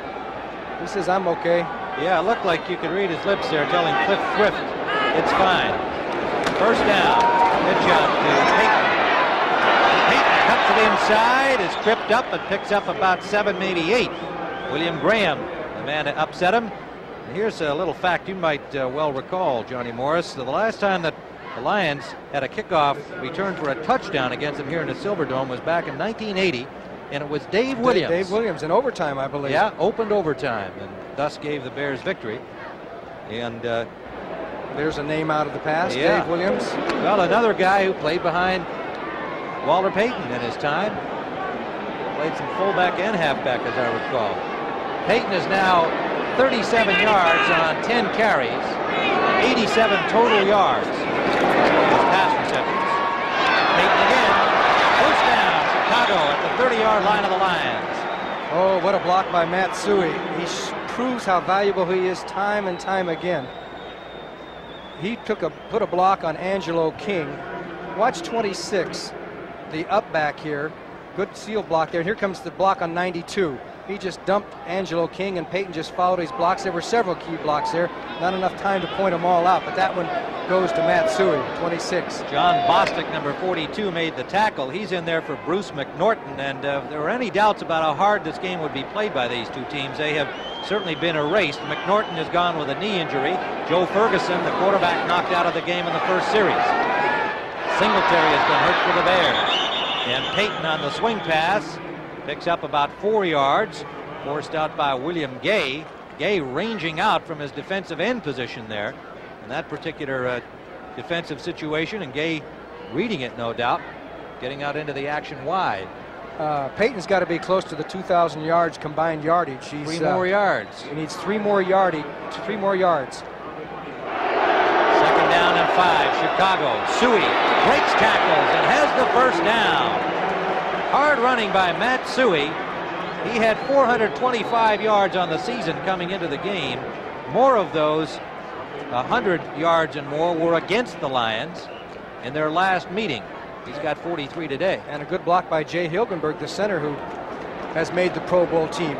He stood everybody up there and allowed Suhey to pick his way one side or the other of the defensive line. And the Bears are really doing what they do best, especially against Detroit, is run the ball now. They came out throwing in this game, and they're basically getting back to what they have done best all year, and that's run the ball. Well, that statistic speaks for itself, and here comes Payton, picking up 4 more, close to the 15-yard line as the Bears grind it out. Steve Bach and Ken Fantetti make the tackle. Bach's been getting a fair amount of time as the nose tackle in the 3-man Detroit front. And Walter Payton has crossed that 2,000 mark for the season. 2,000 combined yards for the 3rd consecutive season. And he's pushing towards 15,000 yards for his career. That means he's going to need his 15,000-yard checkup here pretty soon. We just saw him look up at the screen that they have here in the Silverdome, and he can read that information you folks at home could. So he knows himself where to look and what he's got. Second down and 6. He's going to go again. A flag down as Payton's got running room. And now William Graham knocks him flying out of bounds at the 12-yard line. Let's see what the flag is. That record of 3 2,000-yard years in a row is an NFL record for Walter. So add another one to the books. Offside is signaled against the Lions on the play. Number 68. Offside. That's Still Steve second Buck. down.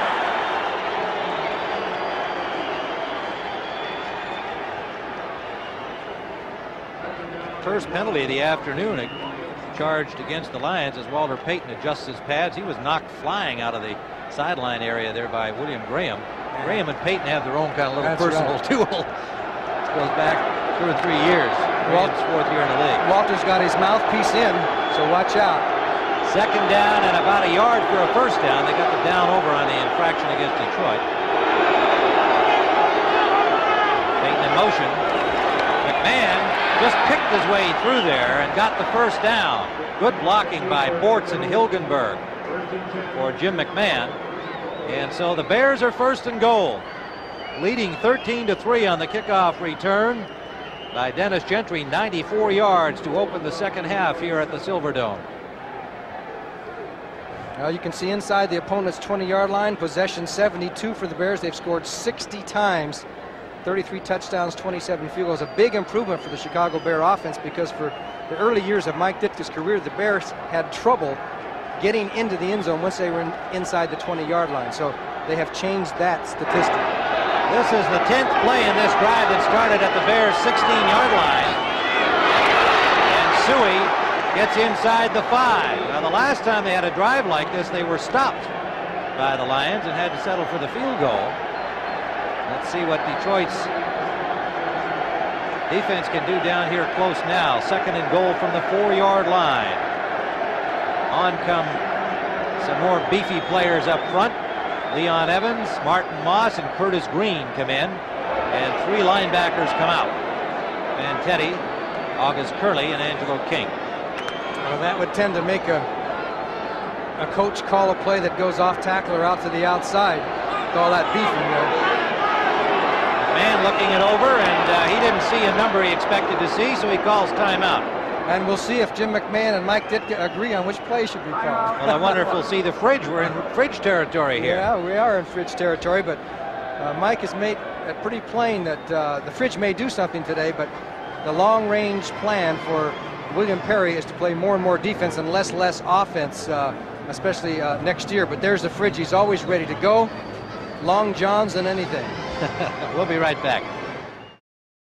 Pro Bowl linebacker Mike Singletary's got that knee all wrapped up, but a smile on his face nonetheless, chatting with Wilbur Marshall. He will not return to the game. Second and goal, Bears. They've got the play called. McMahon to throw, dumps it in the end zone, and the receiver fell down. Matsui. The ball was there for him. He was wide open, but Suey just stumbled on the artificial turf. The old partial rollout, and there was some pressure. The Lions forced him back here, and Suey was trying to turn around. The ball was back on the other side of his shoulder and just stumbled and got caught on the turf. So the Bears now have a third and goal, and they had the right play call. That's apparent. That was an automatic touchdown if he doesn't fall down. It's a little lob pass. Third and goal. 2 linebackers now back in for the Lions. The refrigerator is not up there. Man under pressure and overthrows Willie Gull. Man chased all the way back to the 20-yard line by Keith Ferguson. Had to throw the ball a little sooner than he wanted to and was over the top.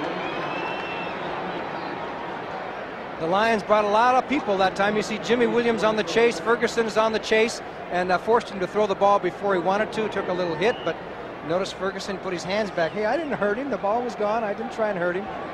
At any rate, the Bears failed to get the touchdown and will settle for the attempt at a field goal. Kevin Butler from 21 yards out. Butler's connected twice today, but he has also missed 2 long ones from 51 and 50. 21-yarders have been automatic with this youngster. And he's got it. So the Chicago Bears again stopped from the major score by a gutty Lions defense. but they get the field goal to move on top 16-3. Tim Ryan with Johnny Morris as Kevin Butler tees it up. 4:23 to go, third period. Bears on top 16-3. 80 yards in 13 plays as we see Alvin Hall, dangerous return man for the Lions, waiting the kickoff. And the Bears ground out 7-11 off the clock. That's been a forte all season long. 5 yards deep, Hall will bring it out.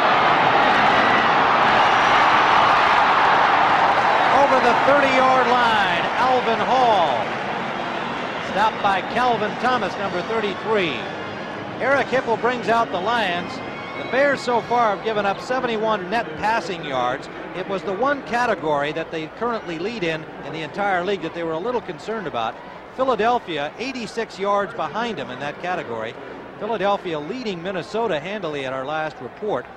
And so whether the Bears will make it hold up or not, we won't know till that game in Minnesota is over. But right now, things look good for the Bears in the passing yardage against category. On first down, Hipple got a man open, and that is Leonard Thompson for a first down, so they gave up a little bunch there. 15 to be exact. Hipple in the first half was 4 of 13, 72 yards. There's Darryl Rogers. His team may end up 7-9, but overall I think they've done a pretty good job.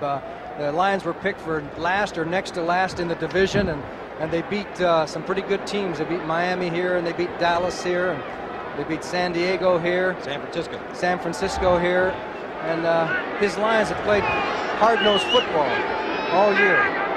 First and 10 from the 45-yard line. The Lions play action. Hipple running out of time, makes a good move. He's got a man on him. Got the ball off. Intended for James Jones, incomplete. And Hipple slow to get up. And Richard Dent, or is it Wilson? Wilson, 55. He says, I had a hold of him, and play should have been whistled dead in the grasp of. And Hipple hurt his knee a little bit. And Otis Wilson thinks he should have had a sack here, as we'll see Hipple come out of the pocket. It's Richard Dent, 95, is putting the original pressure from the backside, and the refrigerator, 72, helped force him out. Now, here comes the where the Bears are arguing. Here's Otis Wilson, 55. He gets the clamp on him and almost down. Now that I've seen officials call that in the grasp before. It's officials' judgment. At any rate, Hipple's still in the football game. 2nd and 10. Quick pass to Lewis, the tight end. A gain of 5, hit immediately by Gary Fensick. David Lewis with 25 catches coming into the game, his first of the afternoon. It'll leave a 3rd down and a long 5 for the Lions right at midfield.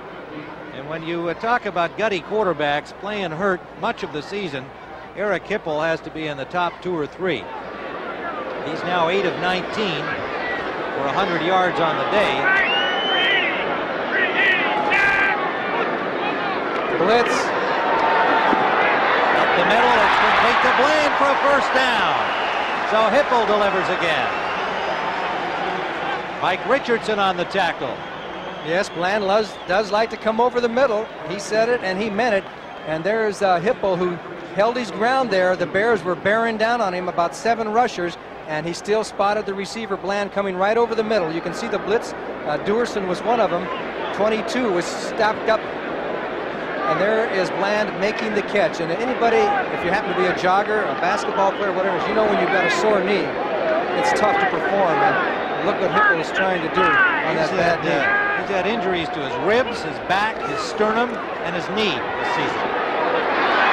Almost a great catch.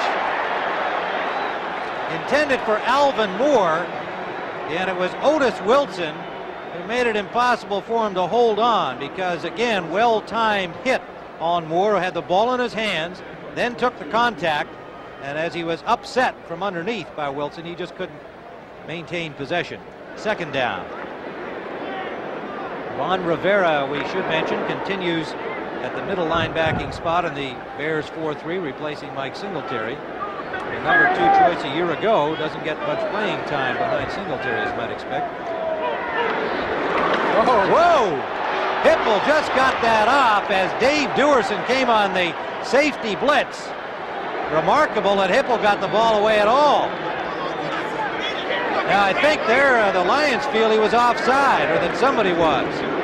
Well, there's an automatic conversion by the receivers too. I don't know whether, here comes 22. He timed the snap right and just got through slick and clean.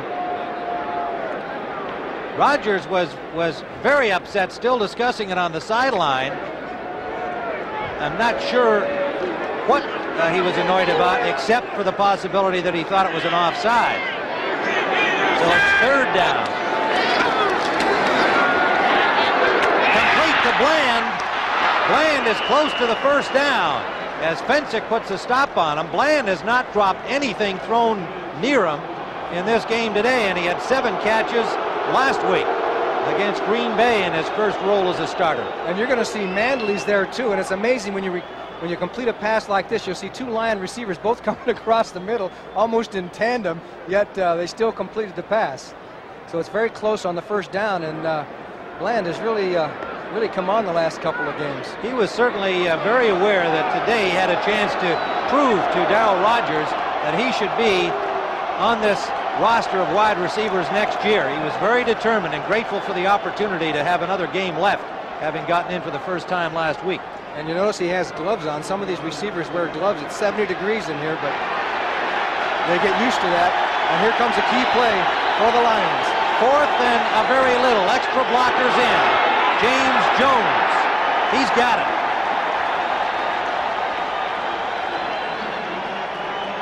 James Jones, they went to their main man, and he delivers again. Last week, 104 yards against the Packers. 812 on the season coming into the game. Terrific attitude this guy has, despite all of the difficult times that the Lions have had. James Jones, Mr. Steady. And he's also playing with sprained ligaments in his thumb. So you get this point of the season, you got to play hurt, and they're going to measure it, but it looks to me. I've already given it to them, but yeah. that doesn't count for much. They're going to have a look at it. Fred Silva, the referee, will preside. You know, that was really jammed up in the middle. Jones is not a leaper. Any leaper could have gone over and gotten a couple of yards because everybody jammed in. There's the first down. It's a big drive for the Lions if they're to get back in this football game. Darryl Rodgers, who was coach of the year in the Big Ten back in 1977 at Michigan State. Vikings have come back against Philadelphia. It's now 24-21 for the Eagles over the Vikings. What if the Eagles blow another one after a big lead? They're in the third period. Tommy Kramer with 2 consecutive touchdown passes. First down, Lions. Jones to the 1-yard line. Fensick saved the touchdown. And if you worry about Jones' speed, take a look at this. They caught the Bears in their regular 4-man rush that time. Henry Wachter 70 was pushed out by the center Mott, and then Jones takes off, and he has pretty good speed for a big man. Dave Duerson on the chase, and it's 45 Fensick who knocks him out of bounds. And I'll tell you one thing, Jones just chopped up his elbow when he hit the ground. It's just full of blood. That shows you how hard this turf can be. 29 yards for James Jones, his longest run from scrimmage of the season. And the Lions on the doorstep. Hipple, a little roll, can't find a man. Now he has touchdown. Flag on the play. Lewis with the score. Boy, did Richard Dent level Hipple after he threw that ball, and Hipple's back up, though. It's a touchdown for the Lions. Penalty against the Bears.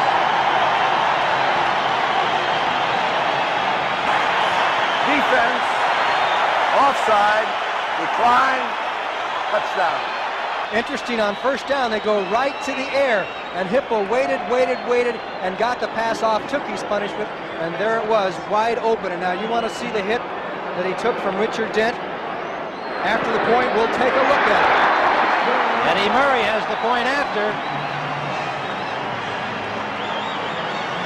A quarterback has a crucial decision at this. He has to, when he feels that pressure coming, he has to either try and dodge him or just take his punishment and get the pass off.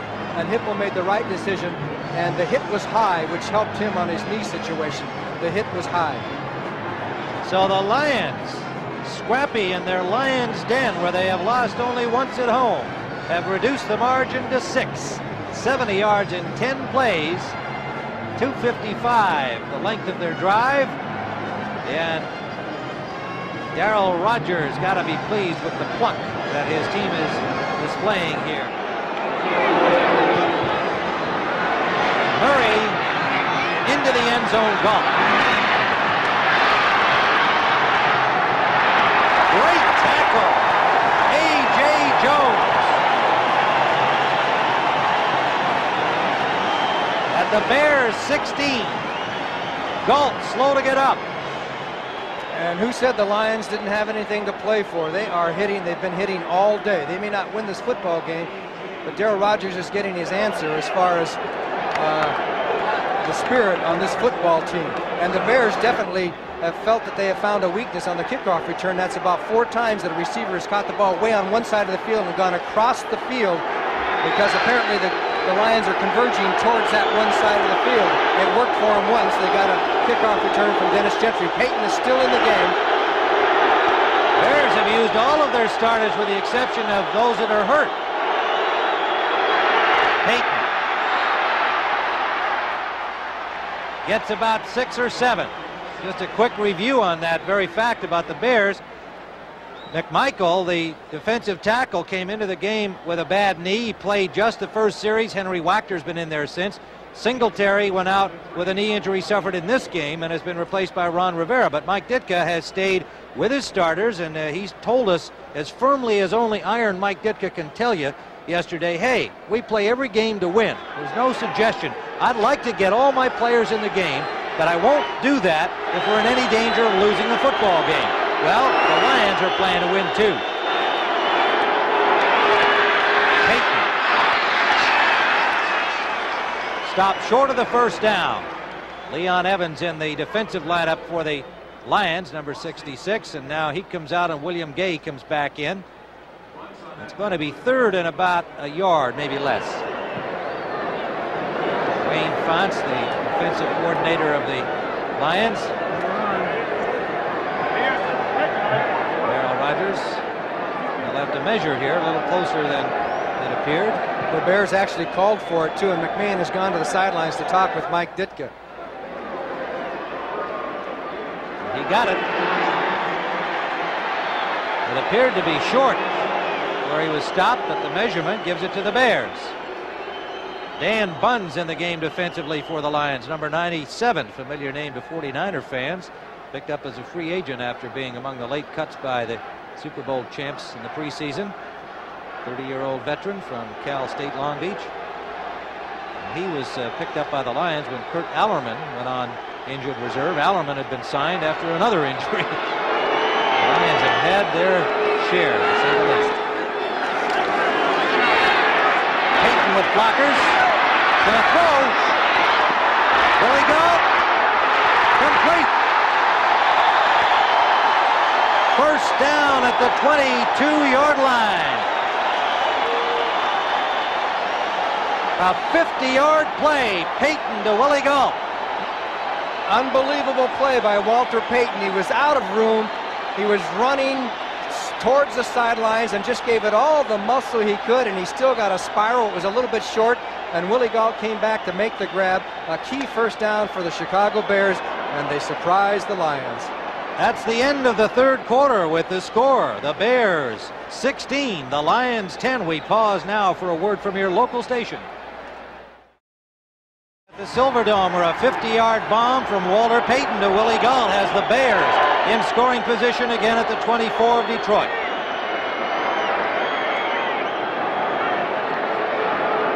Draw play, Payton. Big hole.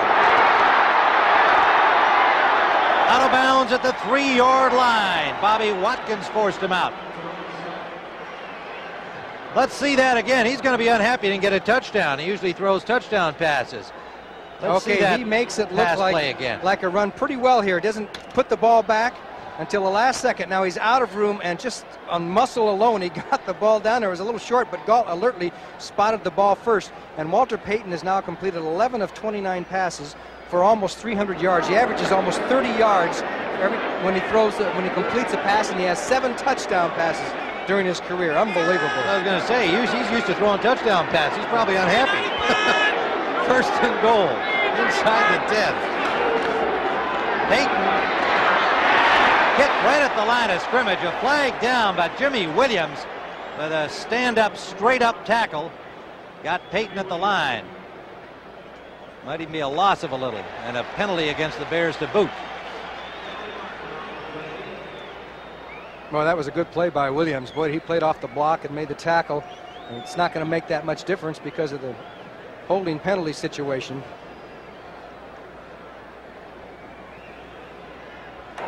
Offense number 78, holding. 10 yards, first down.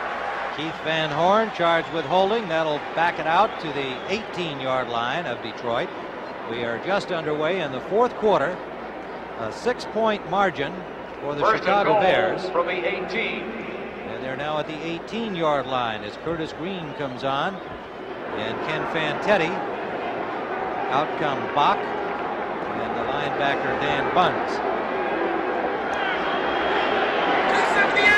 Galt left, McKinnon right.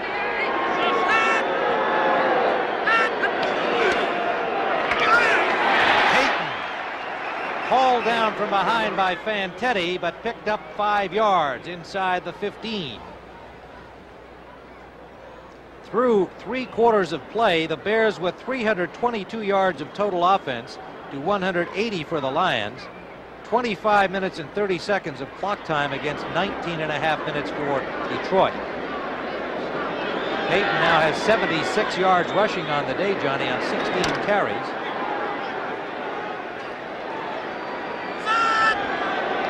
Bears need to get to the 8-yard line for a first down.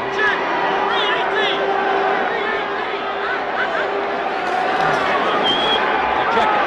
That's incorrect. But McMahon going for the end zone. And missed everything. Intended for Galt. Bears are 2nd and goal, I should correct, from the 15 on the holding penalty backing them out. There's Wayne Fonts giving his boys some encouragement, and Darryl Rogers.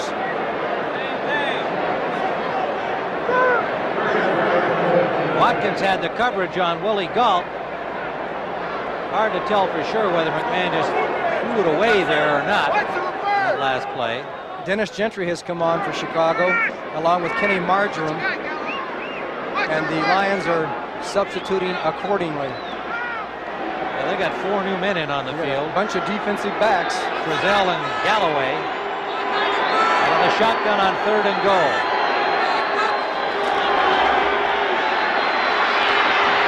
McMahon will take off.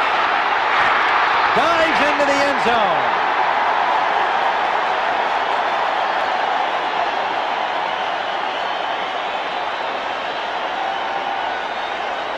Did they give him the touchdown there? It looks like... Evidently yes. not. Yes or no? Yeah, they gave it to him. See whether his knee was down. It looked to me like he got the ball in. Okay, McMahon's best ability is to feel that pass rush and spot the opening up the middle. And he went heck for election on this one. He did not slide in. He decided he wanted the touchdown and took the dive. It looked like he hit right on the end zone. Butler for the point after. It is good. And some rough stuff down there, even on the conversion play. These guys are taking this game very seriously indeed. And the Bears widen their lead with 13:44 to play regulation time, 23-10. Tim Ryan with Johnny Morris, and you see McMahon on the bench there with his guard Tom Thayer, and a little scrape on the back of his passing hand. That came as he landed on the goal line and evidently was in the end zone before his knee hit. The touchdown ruled good. Butler will kick it off, and that brings us back to the conversation with McMahon yesterday, which we'll come to after this play. Butler right at the goal line, Alvin Hall. Look at Alvin Hall battle his way near the 20-yard line before Sean Gale stopped him. And the Bears going 83 yards, using up 244 on 6 plays for the McMahon 14-yard touchdown run. Didn't he tell us yesterday that he would not be diving or trying to run over anybody until the playoffs? That's right, but I think he changed his mind. He said, yes, I want to get into the playoffs, preserve myself and get into the playoffs. But then he said, all signals are off. I'm not going to be diving or running out of, sliding or running out of bounds. But he smelled the goal line here in Detroit. And an opportunity to widen the lead, and he went for it. Mike Hartenstein in defensively for the Bears. Play action for Hipple. Deep sideline. Thompson dropped the ball. You will not see that very often. Leonard Thompson, with Richardson covering, just flat out dropped it. Hipple had plenty of time on the partial roll at that time and threw it right on the dime. It's just simply a drop pass, and what do you say? He put it right there, and Thompson, who normally catches the ball well, just dropped it. Looked like it might have hit him on the shoulder pad and bounce away. There's so many more, it seems to me that there's so many more drop passes in the last 10 years than there used to be. I don't know, maybe I'm wrong. But... Well, Johnny, I mean, they don't have as many good receivers as they did when you were playing. That's great receivers that just drop more passes. Second and 10. Jones nearly one-handed it. It's knocked loose by Dent and taken in by Rivera. Now, that appeared to me to be an incomplete pass. Is there a touchdown signal? Yes. Well, they had to rule that a completed pass and a drop. And Rivera will get the score. What do you think, Johnny? He got the score and the slam. Ron Rivera with his first National Football League. The only other possibility would be that it wasn't forward, and it certainly appeared to me to be forward. Let's see it. Okay. Did he take any steps after he caught the ball? Did he catch the ball? Oh, he didn't have possession of the football. Not in my judgment. It didn't look like it to me. That's a tough call, though, because he did play possession, took a couple of kind of stutter steps while he was trying to reach back with his other hand on the ball. Darryl Rogers looks like he's out of emotion. Yeah. Butler will kick the point after. We'll take another look at it a little slower and see. Yeah, I don't agree with that call. Good effort by Rivera of the Bears. Give him credit. Came up with a loose ball for the Bear touchdown. Butler with a point after. And suddenly it's 30-10 with 13-16 still to play in regulation time. But it just did not appear to me. He had to bring it in with one hand, and I don't think he had full possession of the ball. Okay, now we get another look at it as Richard Dent is out on the cover. He's got it there. Would you call that possession? I would say it's possession. I think he had possession. Well, it's a judgment call by the human beings wearing the zebra stripes, and I saw it one way and you saw it another, which means that the officials clearly can have a difference of opinion, and whoever made that call saw it as a catch and a fumble.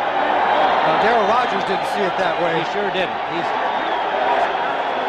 In fact, while we were showing you the replay, he was trying to get the official who made the call to come over and discuss it with him. And I can only assume that Darryl's argument is the one that I'm making, which is that the ball was not caught. Should have been an incomplete pass. And he obviously didn't get to see it in slow-mo like we did, too, and it was a much closer call when you look at it at slow motion. There's Ron Rivera. At any rate, the linebacker from the University of California, the Bears' second-round pick in '84, has scored a touchdown. And depending on the severeness of the injury to Mike Singletary, could become more of a factor in the Bear defense. I think Singletary could have played, but they don't want to take any chances after hurting his knee. Alvin Hall away from Phillips. Dancing. Alvin Hall, what a great effort. Tom Andrews finally got him, but he's over the 40-yard line, a 43-yard return. The all-time kickoff return leader in Lions history. I'll say one thing, this is an entertaining football game. It might not mean anything in the standings, but it means something to those guys as he fakes the middles. He goes up the middle like a good returner should, then dips to the outside of Phillips, who got caught inside, and then Hall stopped dead cold. Ken Taylor missed him, and then watch Alvin Hall get the most out of it. Finally, Tom Andrews, number 60, makes the tackle. 5'10", 185-pounder. In his 5th year, 27 years of age. Good job. Hipple. That's blocked by Henry Wachter at the line of scrimmage. Wachter playing for the injured Steve McMichael today. There he is. They call him Hayseed, but he's tall, he's big, and Mike Hartenstein is also in along with him. So a couple of players who haven't played that much are in this football game. I wouldn't call him Hayseed. I wouldn't either. I'm saying the other guys call him Hayseed. I always say hi, Henry. 2nd and 10. Hipple 12 of 27, 124 yards, 1 touchdown, 1 interception, bad knee and all. James Jones on the drop play is hit by Hampton behind the line of scrimmage. Dan Hampton headed for the Pro Bowl. Loss of a half yard. Hipple wide open is Manley. He can scoot. First down for Pete Manley and the Lions at the Bears' 23-yard line. Frazier pushed him out. The Lions came back with the repeat. They got Wilbur Marshall in a man-for-man situation. Here's 58 coming with Manley in motion, and he slips coming out there. Manley gets by him and comes across the middle. He's all by himself, nobody to cover, and turns on the speed, gets by Fensick, and it was only Leslie Frazier, 21 left, that was going to make the tackle, and he knocked him out of bounds. But the Lions came back for a repeat play and got to Wilbur Marshall on that. It's a tough job for a linebacker, I don't care who you are, to cover a wide receiver going in motion and then pick him up down the field. 37 yards on the play, and Manley's been the recipient of 2 big ones. And now Hipple changing something up. Complete. Good catch in traffic by the tight end Lewis, number 87. Fensick right there, but Lewis came up with the ball and a gain of close to 9. There's a factor becoming involved here, Tim, and that is the Bears' defense on pass defense. They're starting to give up some yardage now, and not that it's the most major thing in the world, but they want to be number 1 in all categories. 159 yards passing for the Lions in this game to this point. Bears with an 86-yard lead over the Philadelphia Eagles coming into the action today. 2nd down and a long 2. The ball, and it is incomplete. Flag down in the play. Mike Richardson will be called for interfering with Leonard Thompson. So the Lions continue to play at their hardest. I haven't seen the replay yet, but I have to agree with the call. Defensive pass interference. It looked like down. Richardson made contact a little before the ball got there.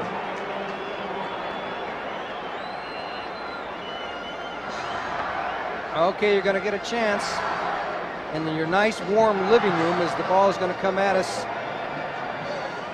And the key is that Richardson hit him before the ball got there. He's already on contact, so it was an accurate call. Reese McCall and Mark Stevenson come in to add some blocking bulk as they have 1st and goal at the 5. Cliff Thrift and William Perry have just come on the field for the Bears. And it's going to be Duerson. Hipple gets away, and it is incomplete. With a flag down, Hipple did a good job of eluding the blitzing safety Dave Duerson. A flag downfield. It's against Chicago. And it's offside. It might have been the blitzing safety Duerson. Left side of the line, defense. Well, offside, half the distance, still 1st down. The left side of the line. The Bears are interesting, though. They'll come at you on the 3-yard line in an all-out blitz and take all kinds of chances. But more than not, it will work for them. Whatever happened to the old looky pass? You know that old looky pass? You know the old tight end looky pass? Saw one of those in a highlight from another game last week elsewhere around the league, but you're rare. You're right, it's rare, or you're also rare. Sometimes you're right. That penalty was the 8th against the Bears today. 58 yards. Hipple gets it up, and it's incomplete. The tight end Lewis, the intended receiver, but again, 3 Bears on the charge, and Hipple is going to be dreaming about white jerseys and dark hats tonight. Well, the key for the Lions is that if you're going to pass down there, you know what the Bears are going to do. You don't take the time to fake the draw here. and like you fake the draw. By the time you set up, the Chicago Bears are all over you. Wilbur Marshall and Richard Dent. If you're going to throw against the Bears down there, man, you throw the ball in a hurry. You don't fool around with the faking of the handoff. Well, they got that penalty on the preceding play, so they still have second down and goal, and they're at the 3-yard line. James Jones, touchdown.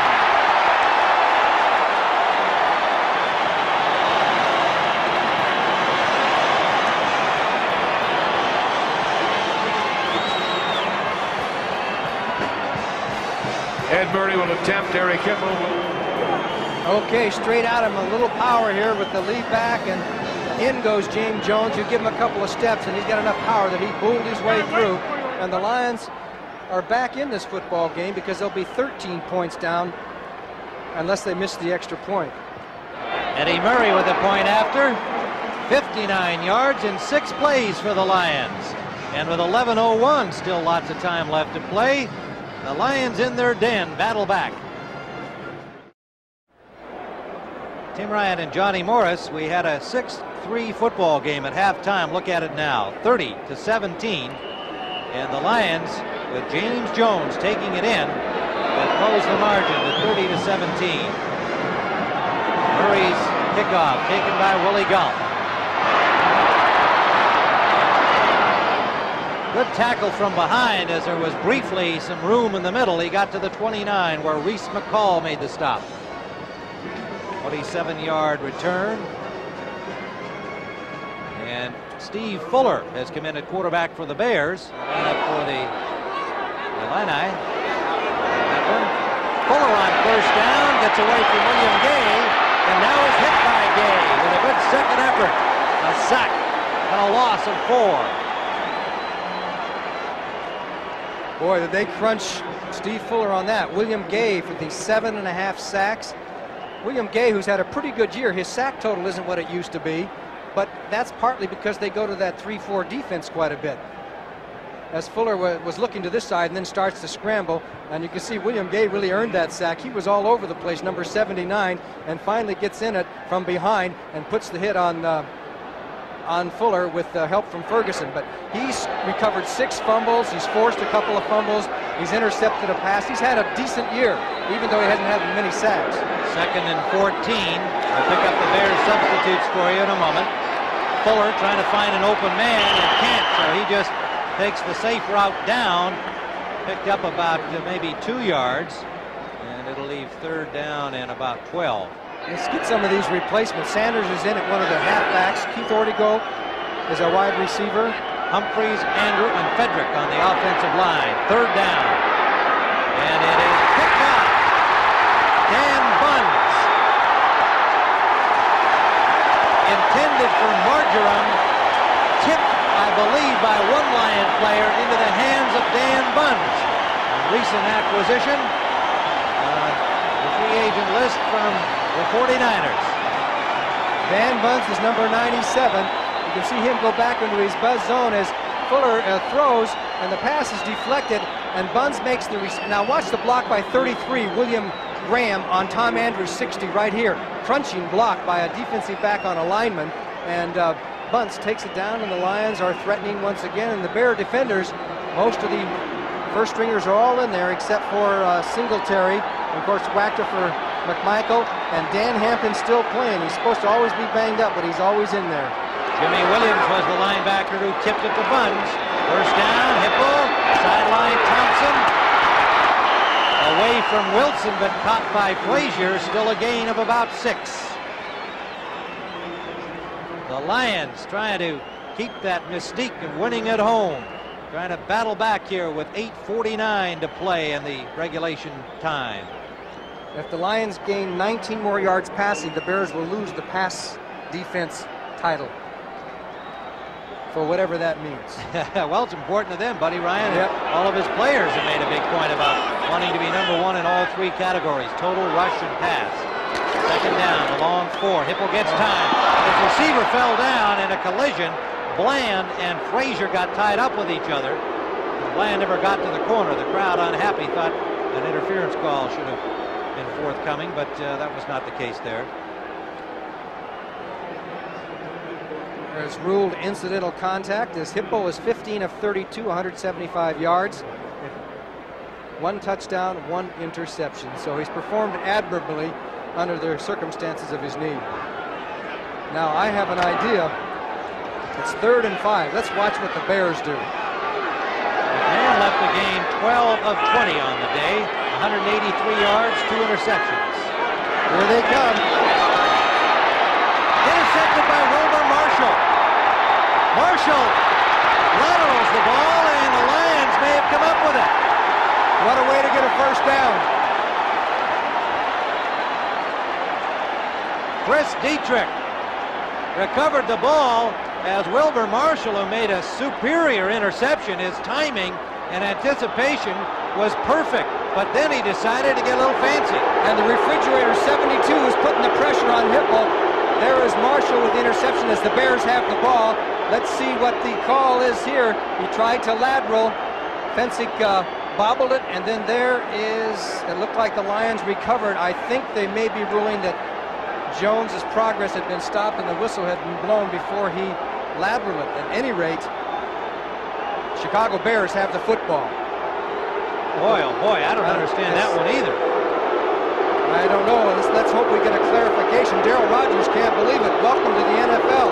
Well, what's been happening to them today is just really incredible. They've had 2 already disputed calls, at least disputed by me and Darryl Rogers. I'm just taking the objective view here. I just think that they've had a couple of tough ones already, and I don't understand that one.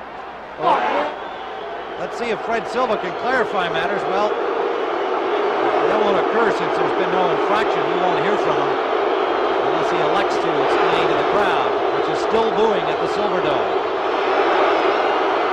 4 turnovers by the Bears, 5 by the Lions.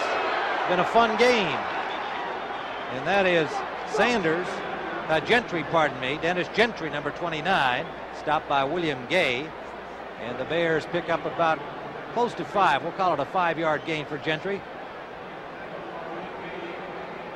Okay, we'll take a look since the officials have it now. They may have ruled, somebody may have blown the whistle right here. As though he were stopped. That his forward progress was stopped. See, right there, they might have done that, but they probably shouldn't have. I would say not. He's trying to advance the ball by passing it off to Fensick. The Lions recovered, and the Bears wind up with the football. Gentry off tackle left, trying to get to the first down marker. He'll be close. I would think that the fans, everybody watching this football game, does deserve an explanation from the officials why we did not get a clarification. I don't know. We'll try and find out for you. Darryl Rogers still hot. Well, he's had a lot of bad things happen to a team that has put on a very gritty display here in a meaningless game in the standings. One he said was, hey, I know whether we win or lose isn't going to affect anything on the season, but he said the way we won 7 games and beat some tough teams doing it was because we had a great effort. I expect that today. I want it, and the players have been told that that's what I'm looking for. Well, he's been getting it today. The Bears have called timeout. Bears offense, as we commented, have a fair number of substitutions in there as they hold the lead 30-17. 6:47 to play regulation time. And the Bears 30, Lions 17. This hard-hitting football game continues right to the bitter end. Behind the gentleman in the blue sweater is the quarterback Steve Fuller, who just had to leave the game because of an injury. So Mike Tomczak, who has had very little action this season, the rookie from Ohio State, is now the Bear quarterback. And he's going to throw on first down. It's incomplete. Intended for Marjoram behind him. 2nd and 10. Drop play Gentry.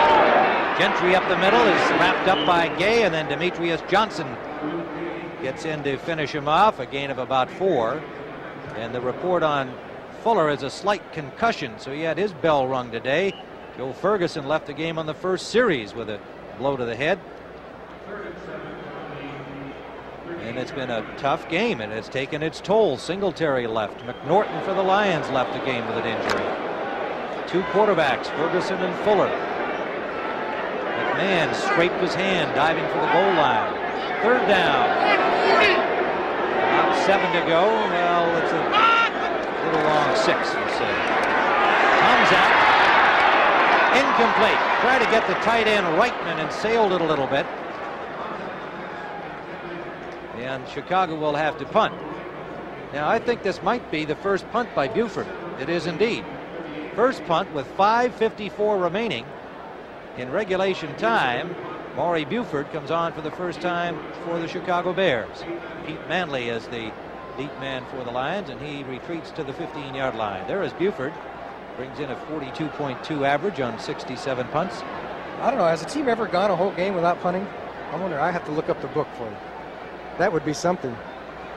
Final in from Miami, the Dolphins 28-0 over the Bills. And that gives the Dolphins the division title in the AFC East.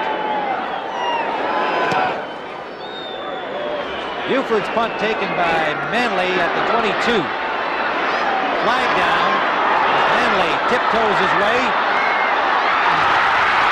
And Manley will score. Will it count? I think not. The flag's down back downfield, I believe, will be against Detroit. But Manley's in the end zone. A 78-yard return by Pete Manley. And apparently it'll be wiped out on a clip. Right back where he caught the ball. I believe the initial blocker, and I think it was John Bostic. It was called fairly early in the return. Yeah, I think it might have been harassing one of the outside guys coming down the field, a block from the backside.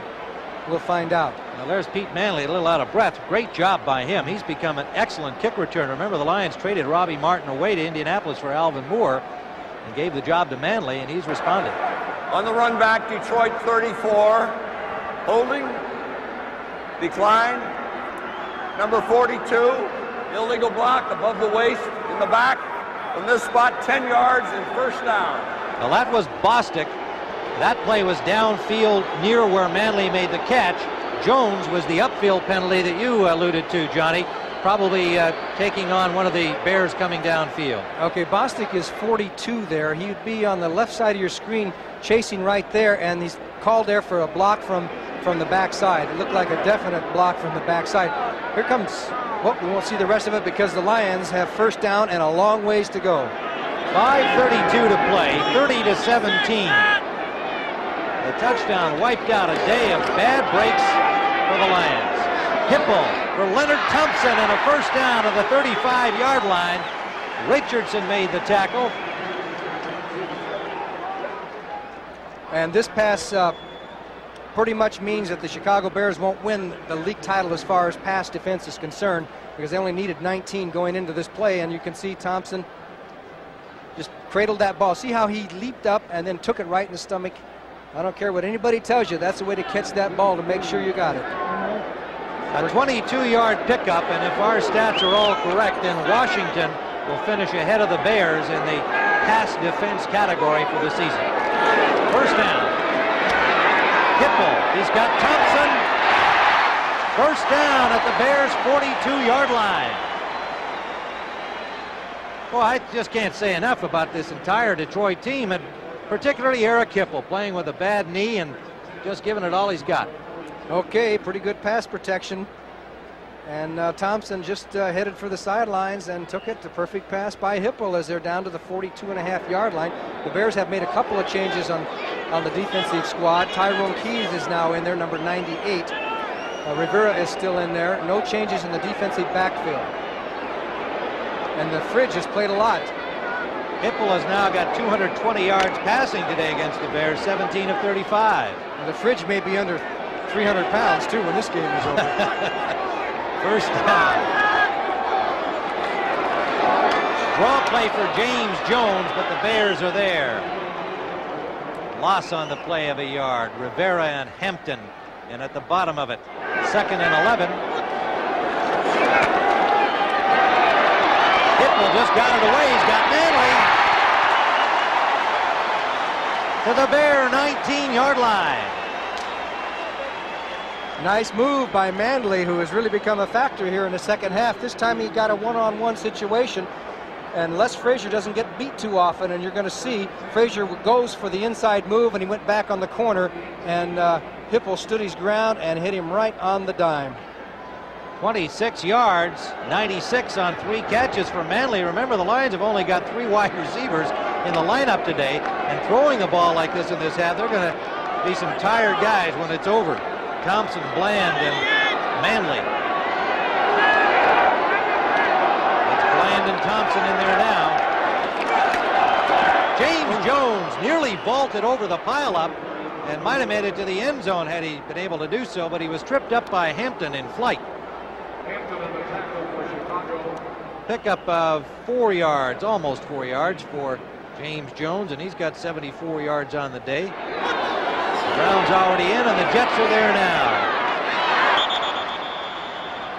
And that is incomplete, out of bounds, intended for Alvin Moore on the coverage of the linebacker Wilber Marshall, number 58. So just a quick review on that AFC situation. Jets, Miami, New England, all winners today, all in the playoffs. Dolphins, AFC division champs.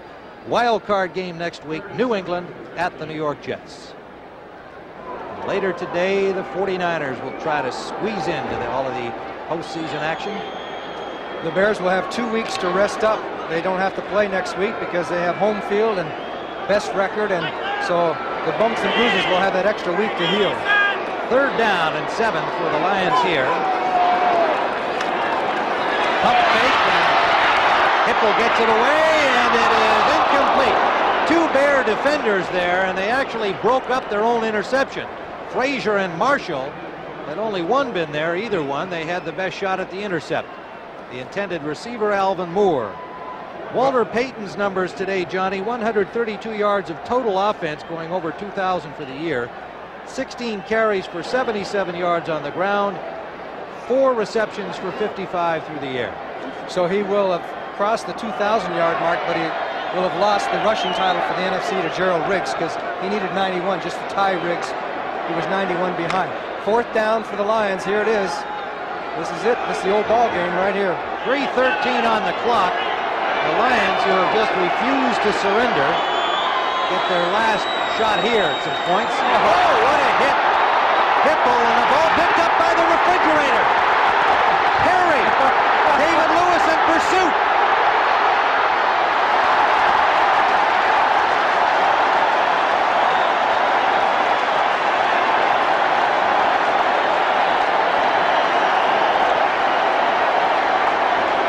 So the Fridge, with a sense of the dramatic in the final regular season game, says it's Fridge time. Well, watch Marshall pop Hipple. He got through slick and clean. Rick Stringer missed it, and here comes the Fridge, number 72. And he takes off down the field, and it was David Lewis, the only man with a chance. Now, here's where the Fridge should have given him a move. We got to move one way or the other, Fridge. Don't look back. Don't look back. Somebody might be gaining on you. That's right, and somebody did gain on him, but still a great effort. That's a long ways to carry all that weight, and the Fridge will take it any time. The heaviest man in NFL history to score a TD off, what did that say? Off a set play. Well, he did that earlier in the year, and he caught a pass against Green Bay. And this one, he went 59 yards before that 380 was lugging started to take its toll. Well, he's always in the right spot. Look at the agility of that, huh? Look at the move. He is amazing. He is amazing. Now, this is the inexperience in running the ball. When the guy's bearing down, he make a quick cut. Well, he did cut. He actually cut, but David Lewis says, I'm not going to let him get in there. That'd be too embarrassing. McMahon is back in at quarterback. So is Payton. So is Payton at a running back. And he gets to the 11-yard line.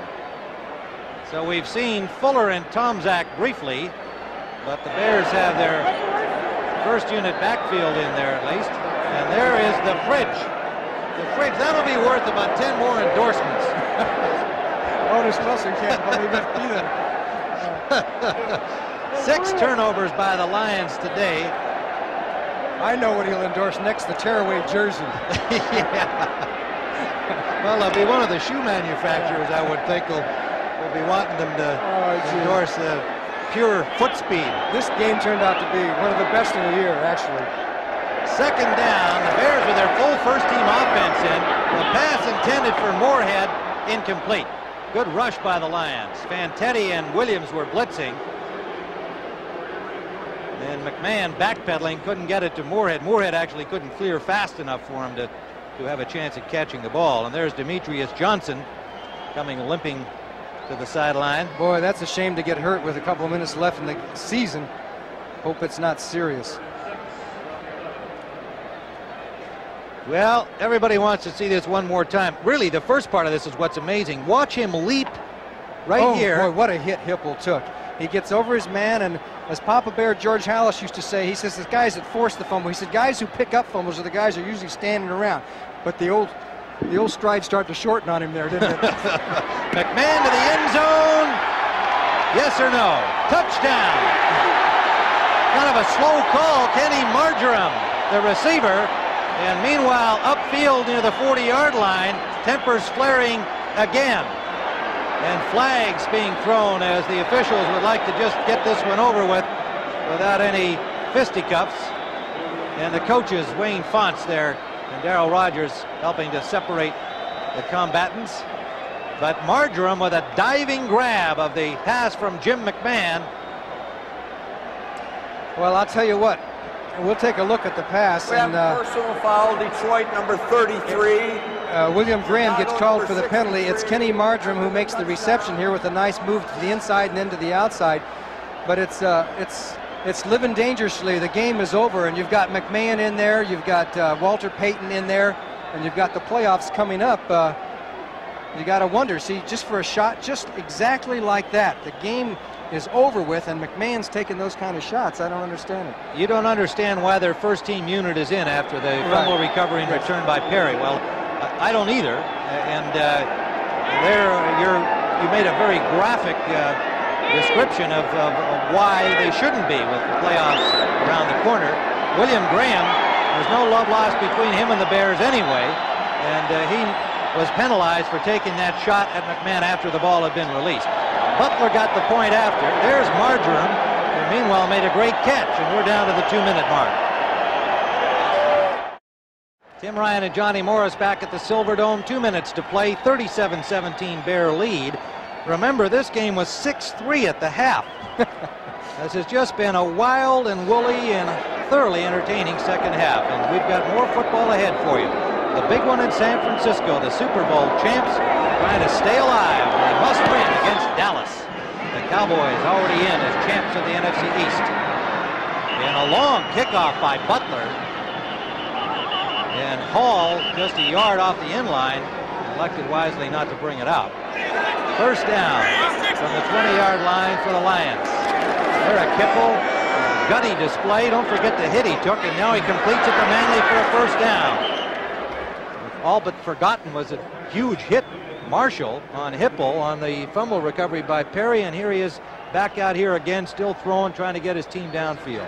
Hipple has taken a lot of punishment in this game, a lot. 17-yard gain on the play. He's 19 of 39, 263 yards.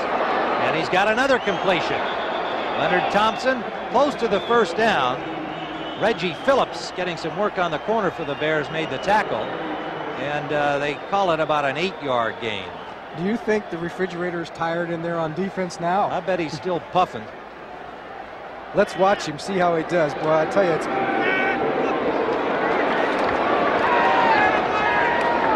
Complete to Alvin Moore and a first down. Wilbur Marshall, boy, does he hit you. Boy, he has tattooed a few people today, hasn't he?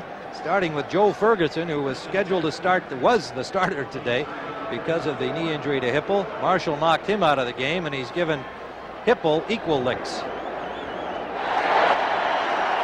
Super Bowl. No question about that, and they're plenty of fun to watch. Manley, as Hipple is playing this last minute like it's the first minute of the season. And he gets the Lions to the 35-yard line with 45 seconds left. Detroit saying, let's get one more score. We've been beaten up today, and we've been outlucked plenty, but we're not being outworked. And he is sacked again back at the 42-yard line. Number 5 on the day, Tyrone Keys, backup offensive lineman from Mississippi State, out of the Canadian Football League in his third year with the Bears. You know, last year in the Silverdome, the Bears sacked the Lions 12 times. Do you remember that? 49. Yep. 12 times. So they have 5 sacks. 2nd and 17, Hipple and company. And again, and it's the refrigerator squashing Hipple. His helmet came off. So Perry wasn't too tired to get the quarterback. Hipple wants a timeout. He says 18 seconds on the clock, and Hipple might have gotten a little whack in the mouth there. Let's take a look at Perry, who's got to be dog tired. Chris Diedrich is blocking on him, and he actually gets almost through a double team and comes over as Hipple went forward in the pocket. Give Wachter 70 some credit. And there goes the helmet. Boy, Hipple wondered what fell on him, huh? A refrigerator. I mean, he is some kind. He is really amazing. Yeah, 300 and some pounds, and to do some of the things that he does. You know, Mike Ditka was right. This guy is an athlete. A little avoirdupois is in evidence over the belt line there, but it doesn't seem to slow the fridge any. We saw him at his fleet, his most fleet today, scampering downfield. Didn't quite make it to the end zone, but that'll be another memorable play for all the highlight films. Buddy Ryan says he'd like him to lose about 20 pounds for next year, and he thinks he'll be a much better defensive lineman. He's gotten a lot of experience this year. He's just a rookie, and he's played more and more and more. Mike Ditka wanted him to play more, so he played more, and he's done okay. He's improved gradually as you look at Buddy Ryan, who is another man who has done a great job along with Mike Ditka. Buddy Ryan's defense going to be #1 overall. Hipple had a chance for a breather with a timeout. He gets another hit, and oh, the pass is dropped by Bland. First one he's dropped today, that youngster's caught everything thrown his way. The ball was there, a super pass by Hipple. You know, Hipple has seldom looked sharper than he did today. He's 22 of 43, 291 yards, and while he did have a couple of interceptions earlier, he's really been throwing the ball very well. There's been several key passes dropped. Full credit to Darryl Rogers and his staff. A very professional performance today by his team with a heartbreaking elimination from the playoffs a week ago at the hands of Green Bay. And Hipple just airs it out there. And it is intercepted in the end zone by Dave Duerson on the deflection with 3 seconds on the clock. So that'll be it for the Lions for 1985. The Chicago Bears, as Eric Hipple, who certainly gave it his all, leaves the field. With his final appearance, wasn't scheduled to start today, but had to come in for the injured Joe Ferguson. The Bears will have a couple of weeks off and await the winner of that wild card game between the Giants and either the 49ers and the Redskins, and they will meet the winner of that game. Mike Ditka says we play every game to win, and the Bears came to win today, and win they did. He was talking to the fridge there, and probably congratulating him on coming up with another electric kind of a play, but Mike Ditka is now 19 of his last 21 games. You know, that's 19-2. That's pretty good. They have beaten NFC Central teams 8 consecutive times and now 9 on the road. They have dominated the NFC Central. And that is the final score. Bears 37, Detroit 17 for Johnny Morris, Tim Ryan.